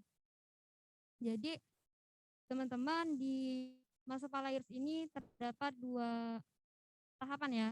Yang pertama itu ada Green Lifestyle, yaitu di Green Lifestyle ini kami selaku anggota Masopala sendiri, kami menanamkan kebijakan untuk membawa tumbler dan menggunakan tote bag, di mana itu menjadi salah satu solusi dari diri kami sendiri untuk meminimalisirkan sampah yang ada. Nah, selanjutnya kami juga mengajak seluruh Ormawa, organisasi mahasiswa di lingkungan FISIP ini, untuk melakukan hal yang sama yang sudah kami lakukan. Jadi habis itu kita mengajak orang lain. Itulah dari organisasi mahasiswa FISIP Unsri. Selanjutnya di Grand Lifestyle ini kami udah mendaur ulang sampah kertas, di mana kami juga mendapatkan ilmu itu dari Walhi Sumsel ya, di mana itu narasumbernya Kak Wahyu sendiri. Nah, kami juga udah dapat ilmu dari Kak Wahyu dari tentang daur ulang kertas, dan kami juga sudah mendaur ulang sampah plastik. Itu juga kami belajar sendiri ya, lihat dari YouTube kayak gitu. Dan sekarang yang udah kami hasilkan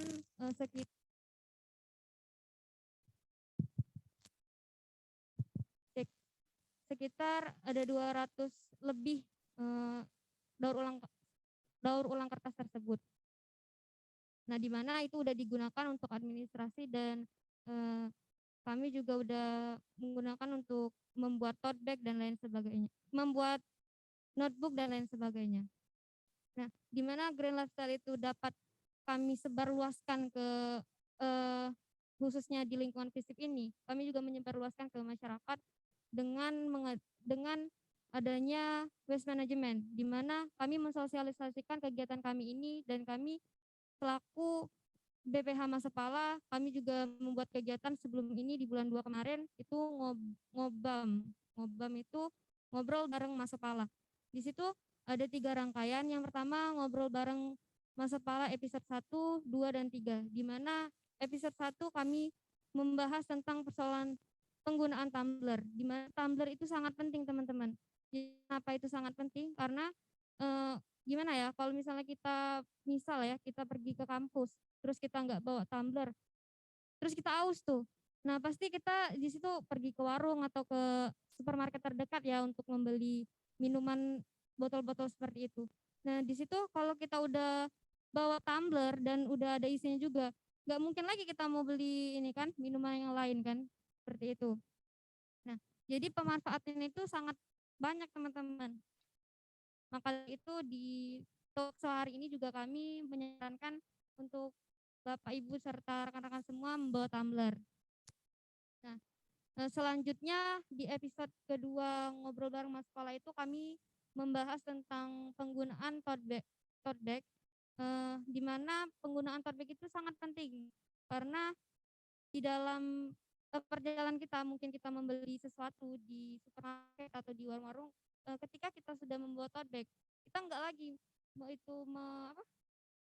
mendapatkan kantong kresek yang ada di supermarket tadi.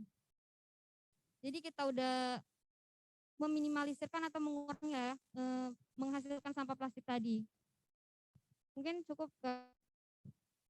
Terima kasih. Jadi di dalam masuk Palawirus tentunya punya tahapan-tahapan sendiri benar, tadi ya. benar. Salah satunya itu Green Lifestyle dari ngobrol episode 1 sampai episode 3 dan ini puncaknya ya setahu saya yaitu talk show mengenai lingkungan. Apa kata mereka? Benar nggak? Ya. Oke.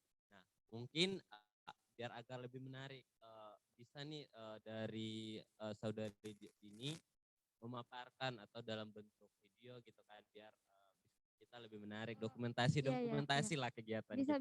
dari hasil daur ulang kertas ya tadi terus gaya hidup sehat tuh seperti apa. Jadi teman yang di forum ini juga tidak bosan gitu. Jadi ngobrol terus kan, nggak ada video kan, pasti mereka bertanya seperti itu.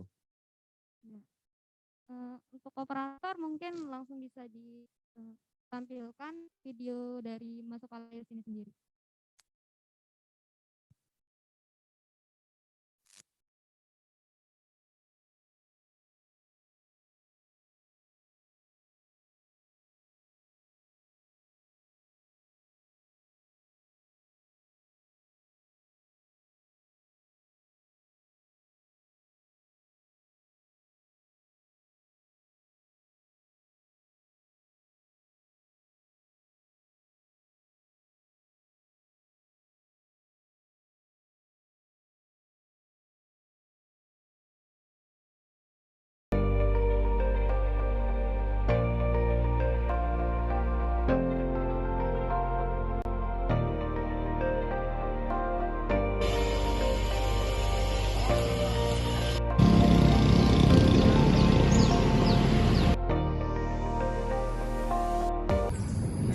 Cel, mau kemana? Mau ke kelas nih. Kalian pada mau ngapain? Udah habis kelas ini. Oh, Lagi duduk-duduk aja. oke deh. Yaudah kalau aku duluan ya. Oke. Mas banget ya? Iya. Kelas yuk, ayo. Yuk, kelas.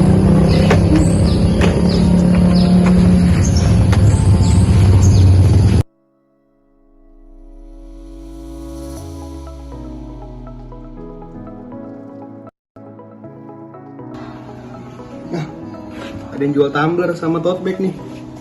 Wah, kayaknya bagus nih kalau buat dipakai buat kuliah. Soalnya masih banyak banget kan sekarang di FISIP yang masih menggunakan plastik.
Pak kalian waktu di visip ngatain buang ya, main pulang-pulang aja. Iya ya. Oh iya. Lupa.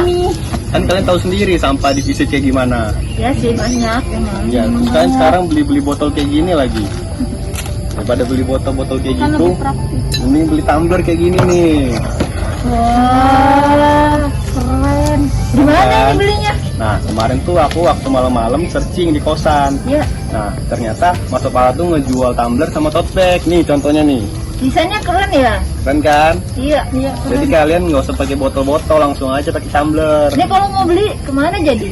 Langsung aja ke Seket Mas Opala. Kemarin aku ke situ. Oh, yaudah. Ntar abis ini kita beli yuk. Iya. Dari kali jangan diulangin ya. Iya. Iya. Kalian mau ngapain nih? Mau makan. Yaudah ya. Bisa makan yuk. Udah, tinggal kamu yang belum.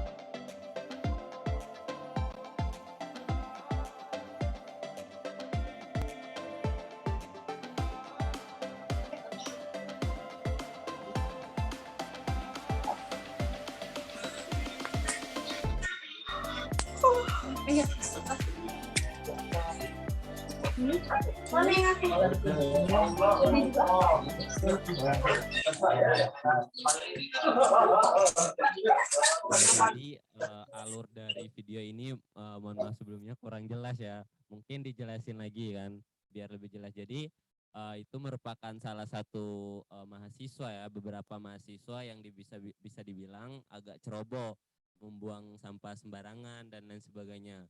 Terus itu ada temannya yang datang kan menegur mereka bahwa dan menjelaskan ke mereka bahwa membuang sampah sembarangan itu dapat berakibat fatal terhadap lingkungan kayak gitu. Terus itu dia mengajak teman-teman dia untuk penggunaan tote bag, tumbler agar mengurangi sampah tadi kayak gitu. Nah, dengan menggunakan apa sih namanya tote bag, tumbler tersebut, sampah-sampah yang ada di lingkungan kita tuh bisa berkurang. Terus itu ada juga daur kertas. Terus itu ada yang tidak ditampilin yaitu daur ulang ekobre, gimana hasil-hasil daur ulang seperti botol plastik, kertas-kertas makan kresek itu didaur ulang menjadi sofa, menjadi meja untuk kita pakai di kehidupan sehari-hari. Tepuk tangan dulu teman-teman. Oke, nah mengenai pemaparan video tadi, nah tahapan-tahapan apa sih Din yang sudah dilakukan di dalam kegiatan Mas Opala Heroes ini? Jadi tahapan-tahapan yang udah dilakuin itu ialah Grand Laksel tadi kan, dan hari ini ada talkshow lingkungan dan workshop daur ulang kertas, di mana pada hari ini kita akan menguji coba mungkin ya, mengajak teman-teman untuk mendaur ulang kertas bersama-sama kami, seperti itu. Seperti kayak gitu ya, jadi bukan hanya di mahasiswa FISIP saja ya, tetapi mencakup segala mahasiswa kayak gitu, tetapi mencontohkannya dari fakultas FISIP sendiri kayak gitu teman-teman. Jadi di dalam output kegiatan talkshow ini sendiri yaitu mengajak ya bahwa peduli lingkungan itu lebih baik kayak gitu teman-teman daripada mencemari lingkungan itu sendiri. Gimana saudara Ketum? Bener banget nih ya yang dikatain sama Kak Rizal. Output dari kegiatan talkshow ini harapannya kepada para peserta baik dari organisasi pencinta maupun dari Ormawa FISIP sendiri, dengan apa yang udah kita diskusiin bersama organisasi FISIP Unsri, ayo kita terapin, mungkin dari hal kecil dulu ya, dari diri kita sendiri, baru nanti kita menyebar ke orang lain kayak gitu. Mungkin cukup ya teman-teman untuk pemaparan materi mengenai talkshow pada pagi hari ini. Kita beralih ke acara selanjutnya yang kita sudah tunggu-tunggu, yaitu sesi tanya jawab, di mana di sini saya akan langsung melemparkan kepada forum untuk bertanya, dan jangan lupa hadiah yang diberikan itu merupakan hasil daur ulang kertas yang dibuat dalam bentuk notebook. Jadi ini merupakan produk kedua ya yang kami buat. Yang pertama itu ada kartu truth order, yang kedua yaitu ada notebook yang dibuat dari hasil daur ulang kertas. Dipersilakan untuk teman-teman yang mau bertanya, langsung saja angkat tangan.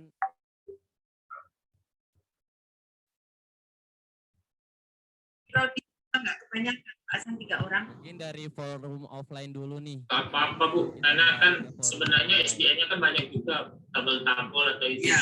Nah, maksud saya nanti kan di tingkat prodi juga dibuat Ya, namanya ini mereka buat tim lagi. Edisi terbatas ya. Kan nanti yang anggota lagi timnya prodi itu kan yang ditarik ke sini. Tarik ke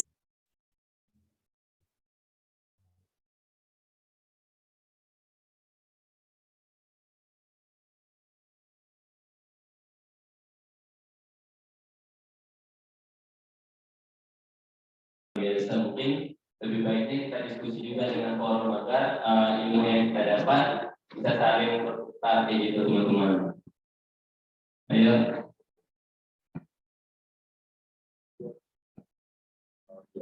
Kalau dari offline belum ada, langsung saja kita baca pertanyaan dari forum yang ikut melalui online. Boleh dibuka. Oke, yang dari pertama dari ini ya. Izin bertanya, pendidikan dalam keluarga merupakan pendidikan pertama dan yang utama terhadap anak yang dalam hal ini erat kaitannya dengan peran seorang ibu. Jika dikaitkan dengan isu lingkungan, sebagian besar sampah yang dihasilkan adalah dari limbah rumah tangga. Nah, sebenarnya bagaimana sih peran dari solidaritas perempuan dalam mensosialisasikan seberapa pentingnya anggota keluarga harus memiliki sikap peduli terhadap lingkungan, misalnya pengelompokan sampah rumah tangga, tidak membuang sampah rumah tangga sembarangan, dan bagaimana langkah-langkah solidaritas perempuan dalam menjalankan sikap tersebut. Mungkin langsung dijawab langsung oleh Bu Emilia. Dipersilakan dulu. Terima kasih. Siapa ini namanya? Baik, bagus. Pengalaman solidaritas perempuan sendiri sebenarnya dalam hal ini kita mensosialisasikan dengan peningkatan kapasitas. Misalnya pentingnya kita menjaga lingkungan agar tetap bersih dan memperjuangkan hal itu. Dan kemudian kalau untuk langkah-langkah yang dilakukan solidaritas perempuan sebenarnya kita bukan dalam arti menghuni, tapi kita mendiskusikan itu bersama-sama. Dalam hal misalnya kita memberikan atau mendapatkan pembelajaran dari mereka sendiri sebenarnya. Misalnya kita bersama-sama mendengarkan apa sih yang mereka lakukan. Dari hal tersebut kita sama-sama mendiskusikan itu, bukan dalam arti kita yang menghubungi mereka. Karena solidaritas perempuan sendiri itu bukan menggurui. Dan saya tadi sebenarnya agak kurang pemahaman ya, karena itu dijelaskan di bertanya bahwa pendidikan yang paling utama itu adalah kepada seorang ibu. Sebenarnya itu hal yang kalau menurut saya nggak melakukan apa ya, perempuan sendiri itu dibebankan dengan persoalan yang memang itu bukan tanggung jawab seorang perempuan sendiri sebenarnya. Karena lagi-lagi ketika perempuan harus menjadi simbol atau menjadi apa namanya apa ya, yang bilang bahwa perempuan itu sebagai keputusan anak atau misalnya pekerjaan anak itu tergantung kepada seorang ibu. Saya tidak setuju sebenarnya pada itu, karena menurut kita kesuksesan anak dan kemudian apa namanya berjalannya suatu rumah tangga yang memang dibilang bagus atau juga harmonis, itu bukan dalam arti seorang tanggung jawab bagi perempuan sendiri sebenarnya. Dan kalau solidaritas perempuan sendiri itu bukan dalam arti karena kita fokus kepada itu ketidakadilan terhadap perempuan ya. Karena itu saya sangat kurang setuju sebenarnya bahwa apa pendidikan yang paling bagus adalah ketika orang itu memberikan pendidikan terhadap anaknya yang lebih bagus. Apakah dia memberikan pengetahuan terhadap anak ketika mereka di luar atau di rumah itu tidak boleh membuang sampah sembarangan misal. Tapi itu lagi-lagi bukan dalam arti yang notabene harus tanggung jawabnya perempuan. Karena kita merasa bahwa tadi yang kita mungkin kalau itu anak kecil ya. Tapi kalau misalnya anak yang sudah dewasa yang pemikirannya sudah bisa membedakan antara yang kalau yang buruk, antara misalnya itu tanggung jawab kita atau tanggung jawab ibu, itu lagi-lagi karena kesadaran diri, kesadaran seorang individu menurut saya. Karena dalam hal ini perempuan sendiri itu sudah apa ya, sudah besar keras ya memang yang di masyarakat bahwa untuk menyadarkan seseorang untuk menjadi sadar akan dampak dari yang mereka lakukan terhadap pembuangan sampah sembarangan itu memang tidak mudah. Yang saya tadi bahwa kita akan memulai itu dari diri kita sendiri dulu dan menyebarkan kepada keluarga, kepada masyarakat yang ada di sekitar. Karena kalau kita tidak sadar atau kita tidak melakukan memulai itu sesuatu dengan diri kita sendiri itu akan susah. Jadi kita bukan memulai tapi kita mencontohkan. Jangan sampai kita itu memberi bahwa buang sampah sembarangan, tapi itu mencontohkan kepada anak. Bukan berarti kita menggurui. Kalau untuk keluarga bahwa setiap kita melakukan pendampingan terhadap perempuan tersebut baik itu di pedesaan maupun di perkotaan itu yang kita jelaskan bahwa kita dari solidaritas perempuan sendiri itu akan membawa botol minum sendiri dan kita tidak akan menggunakan tisu, kita tidak akan menggunakan plastik dan sebagainya. Karena tadi kalau kita menggurui itu kalau misalnya perempuan itu salah karena kita belajar atau berusaha untuk mencontohkan dimulai dari kita dulu. Jadi dalam hal-hal yang ketika kita ke lapangan pun kita akan membawa itu yang bukan merusak atau membuang sampah sembarangan. Misalnya tadi makanan, kita akan membawa kotak makanan. Dan kemudian botol minum, kita akan membawa botol minum. Kita tidak akan mencontohkan bahwa kita akan membawa botol plastik misalnya. Seperti aqua dan lain-lain. Jadi langkah-langkah seperti itu yang kita lakukan untuk sama-sama belajar kayak itu. Sama-sama belajar untuk dari kita sendiri untuk memulai tersebut. Itu. Terima kasih. Bahkan teman-teman saya juga setuju dari jawaban Bu Melia tadi karena sebagai orang tua sifat seorang anak tadi misalnya membuang sampah itu tindakannya ditiru dari seorang ibu, misalnya seorang ayah atau kakaknya yang buang sampah tersebut itu bisa saja mengikuti sifat tadi Bu ya, berarti istilahnya di dalam keluarga semuanya punya peran masing-masing dalam mendidik seorang anak kayak gitu. Mungkin dari forum gimana jawaban yang diberikan Ibu Emilia, apakah sudah jelas? Sangat jelas ya. Nah, misalnya ada yang nggak setuju boleh nih. Mumpung ada Ibu Emilia seorang yang sangat-sangat sudah berpengalaman Bu ya. Oke, kita lanjut ke pertanyaan kedua. Dikasih kesempatan lagi nih kepada forum yang ikut offline, boleh? Ya, dipersilakan.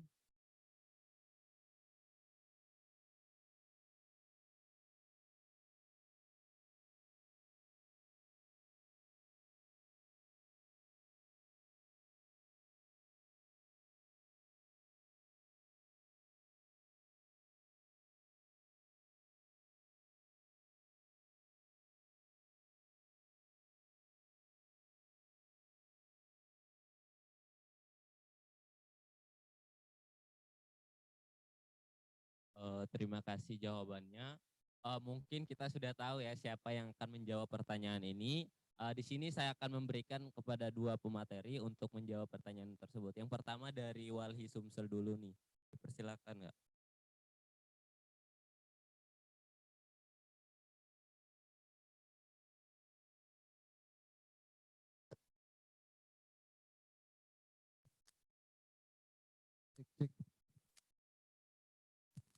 Cek.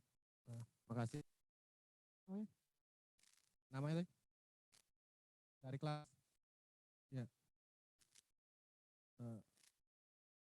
Tadi pertanyaan tadi kan bagaimana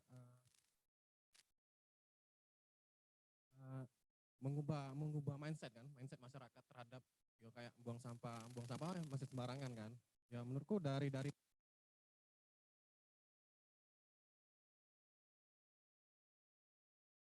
pengen apa? Sebenarnya tadi sudah diceritain dari Dini dari Mas Fala kan, kayak ya kayak kemana-mana harus bawa pengurangan untuk mengurangin apa, botol plastik itu sendiri, terus lagi kalau belanja itu bawa tote bag atau hal semacamnya kayak itu. Mungkin itu sih yang kalau dari Jepang, mungkin dari Bang Ya, dipersilakan Mbak, mungkin ada tambahan yang mau diberikan.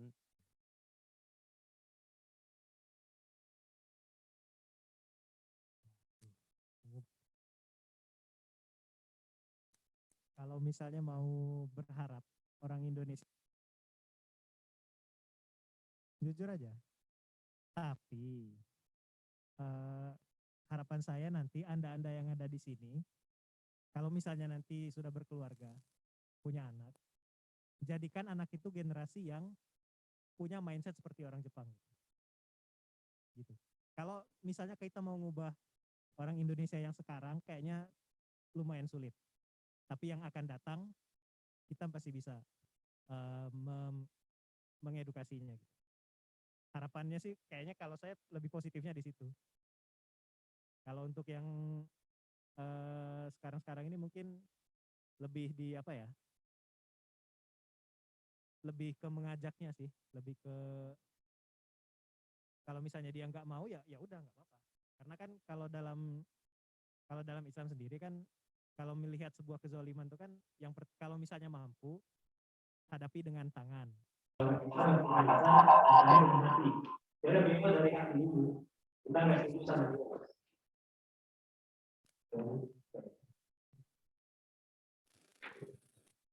Terima kasih. Bagaimana saudara datang tidak memberikan? Boleh nih, belum kuatnya itu gimana itu pengubahan otak. Jadi kalau bisa mengubah, kayak orang Jepang itu kalau misalkan belanja dikasih emas, dan di Indonesia, sedangkan kalau misalnya didatangkan di Indomaret kita dikasih plastik. Jadi pemerintahnya aja mendukung plastik.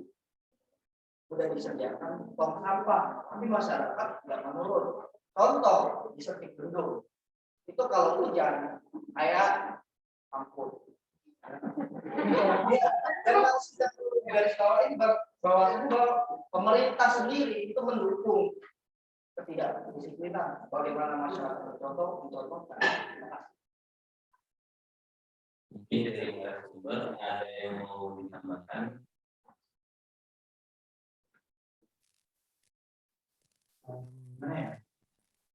Sebenarnya kalau misalnya kita mau bicara soal pendidikan yang berarti antara itu kita yang menyampaikan melalui DPR ada itu lebihnya harusnya revolusi revolusi ya kalau misalnya revolusi nggak bisa sarankan aja dari DPR gitu. Masa mau pipa revolusi gitu ya. Kalau dari sisi lainnya mungkin perkara dari edukasi terutama anak TK SD kelas 1. Karena dari itu kalau misalnya kita sudah membangun kebiasaan dari masa kecil itu biasanya akan terbawa sampai mereka beranjak dewasa. Harapannya seperti itu. Jadi 3 intinya lewat DPR, lewat pendidikan atau pipa revolusi.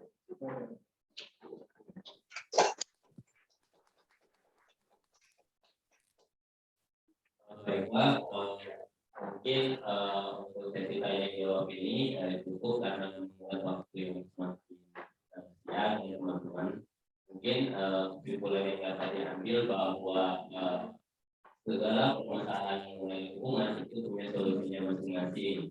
Ada kata yang mengatakan lebih baik menghindari daripada mengobati. Di mana salah satunya yang pertama kita mengurangi itu gaya hidup saya tadi, membawa tumbler, memakai tote dan lain sebagainya. Misalnya hal itu sudah terjadi, kita sebagai harus memikirkan solusi yang akan kita kasih untuk mengurangi sampah-sampah tadi, misalnya mendaur ulang kertas, terus itu mendaur ulang sampah plastik tadi, jadi barang yang dipakai, jadi sampah-sampah yang ada di lingkungan kita juga berkurang gitu. Terus itu mengenai edukasi mengenai lingkungan di setiap orang Indonesia sebenarnya masih kurang. Untuk itu mari kita sama-sama belajar mengenai perihal permasalahan lingkungan itu, karena kita belum tahu ke depannya Indonesia ini akan menjadi seperti apa, apakah semakin sampahnya semakin banyak gitu. Jadi istilahnya kita menghindar dari sekarang akan permasalahan-permasalahan yang terjadi ke depannya. Mungkin itu kesimpulan dari saya undur diri selaku moderator. Saya itu wassalamualaikum warahmatullahi wabarakatuh. Waalaikumsalam warahmatullahi Lestari.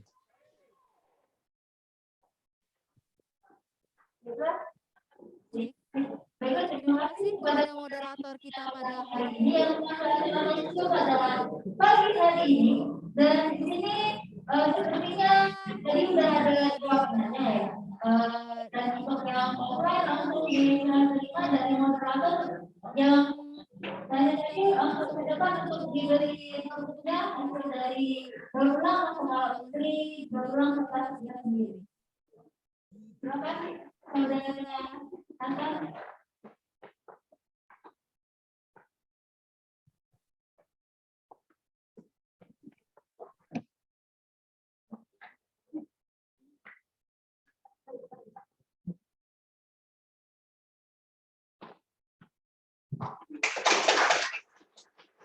Terima kasih kepada saudara Nathan.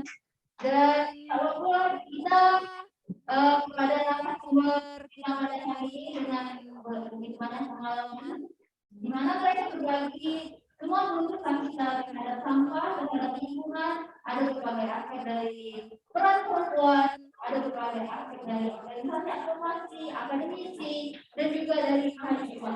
Dalam hal ini, kita secara harus memberikan penyelamatan kepada narasumber yang kita pada hari ini. Dan yang pertama itu yang akan menerima penyelamatan itu dari Guma diri sendiri, yaitu saudara Dinar, yang akan diberikan langsung oleh moderator. Langsung saja ke depan Pak Guma.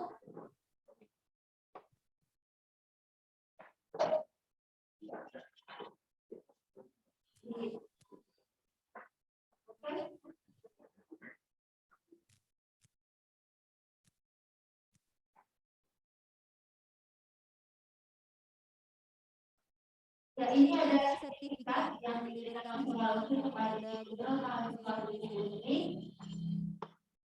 Dan yang kedua itu ada sebuah tindakan dari foto rumah kita dengan hasil kertas ulang sendiri, di mana dicetak dan menghasilkan diprint menjadi foto dari Gubernur Mahasiswa di situ sendiri. Terima kasih Pak Gubernur.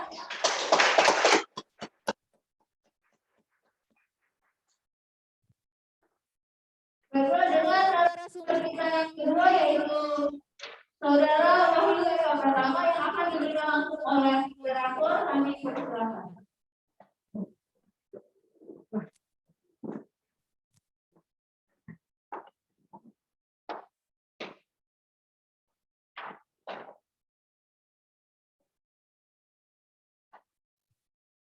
Ya, ini adalah sertifikat dari Mahkamah Agung untuk Pak Wahyu. Ya, selanjutnya ada juga sama seperti Guma tadi, ini ada foto kertasnya hasil dari ulang dari Mahkamah Agung. Kita ini akan melaksanakan workshop juga setelah ini. Dan workshop ini akan saya ini hasil kita daur ulang kita.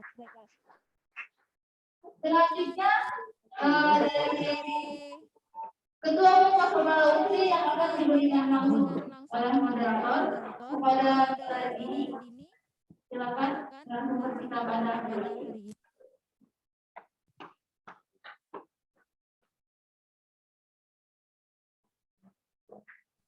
Ya, ini ada sertifikat dari Pak Kepala untuk Ketua Umum sebagai narasumber hari ini. Ya, terima kasih. Tepuk tangan dulu. Selanjutnya pemberian penghormatan kepada Bapak Bijak yang akan diberikan langsung oleh Ketua Pelaksana kita pada hari ini. Beri tepuk tangan yang terima.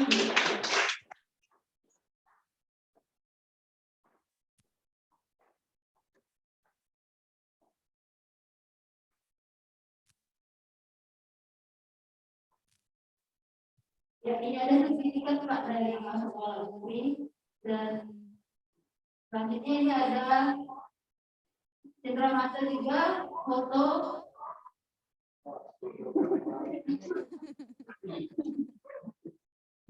Ya, terima kasih.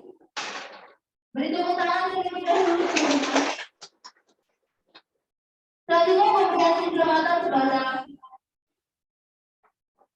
Ibu Emilia selaku Ketua Badan Eksekutif Solidaritas Sosial Palembang yang akan diberikan langsung oleh Ketua Pelaksana. Kami persilakan.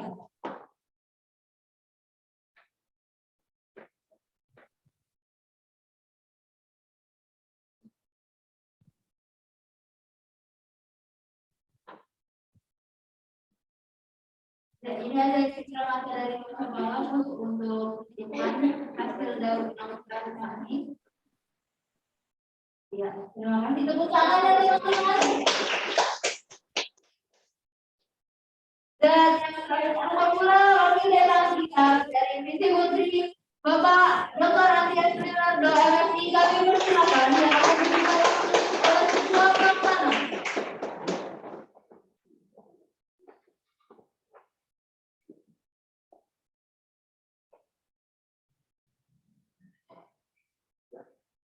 Ya, ini dari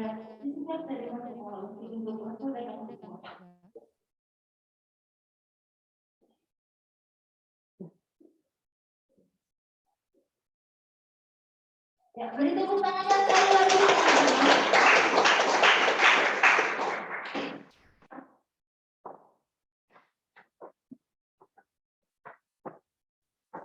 Baiklah, terima kasih hadirin semuanya.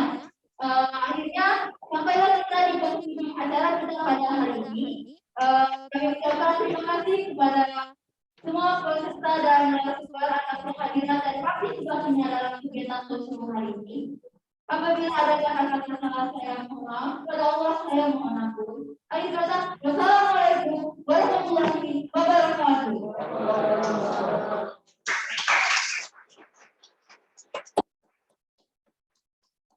Semua hadirin dan Bapak Ibu narasumber meninggalkan ruangan, ada baiknya kita mengabadikan dengan terlebih dahulu. Untuk peserta boleh merapat ke depan, kita abadikan momen kita pada hari ini terlebih dahulu.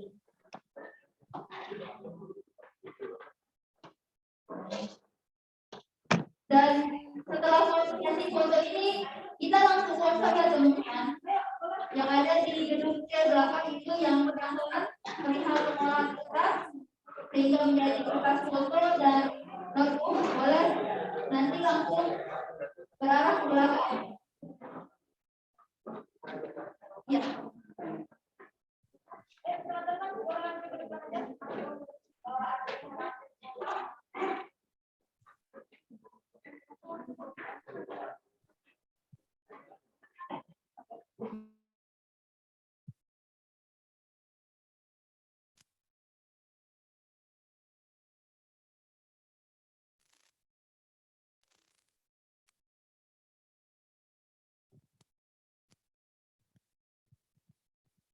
Ayo teman-teman, nanti kita langsung mau workshop habis ini. Kita olah kertas kita sendiri terlebih dahulu, sampah kertas kita. Dan teman-teman yang via Zoom boleh ikut open camp, teman-teman yang mau ikut dokumentasi pada hari ini. Kita abadikan terlebih dahulu momen kita hari ini dengan narasumber yang spektakuler.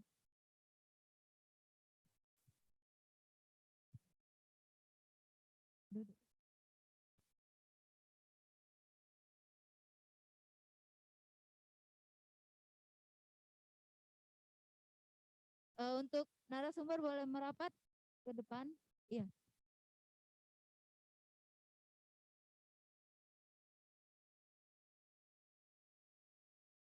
yang duduk di bawah.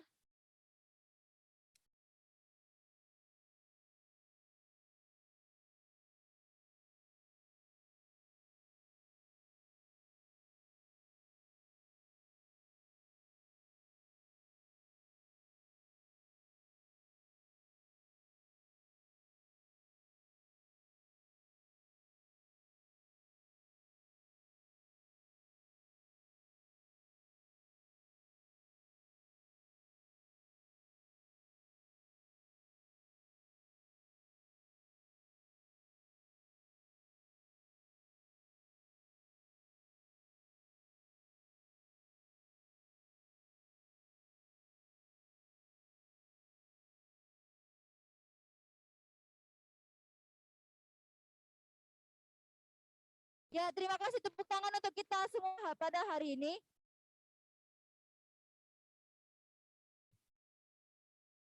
Dan para peserta jangan dulu meninggalkan ruangan, kita langsung bawa barangnya masing-masing.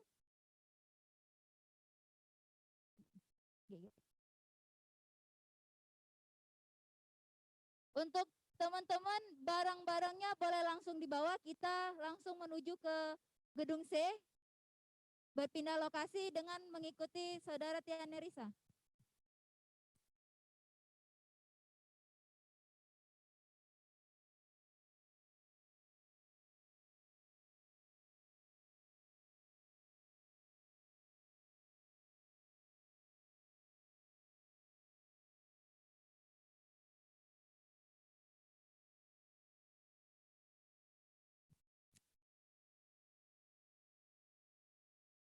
Untuk para peserta, kita langsung workshop ya. Habis workshop kita makan siang.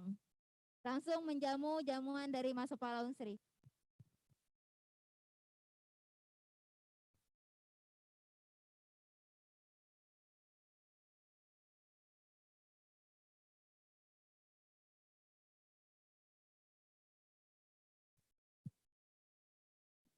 Ayo teman-teman, kita workshop di belakang.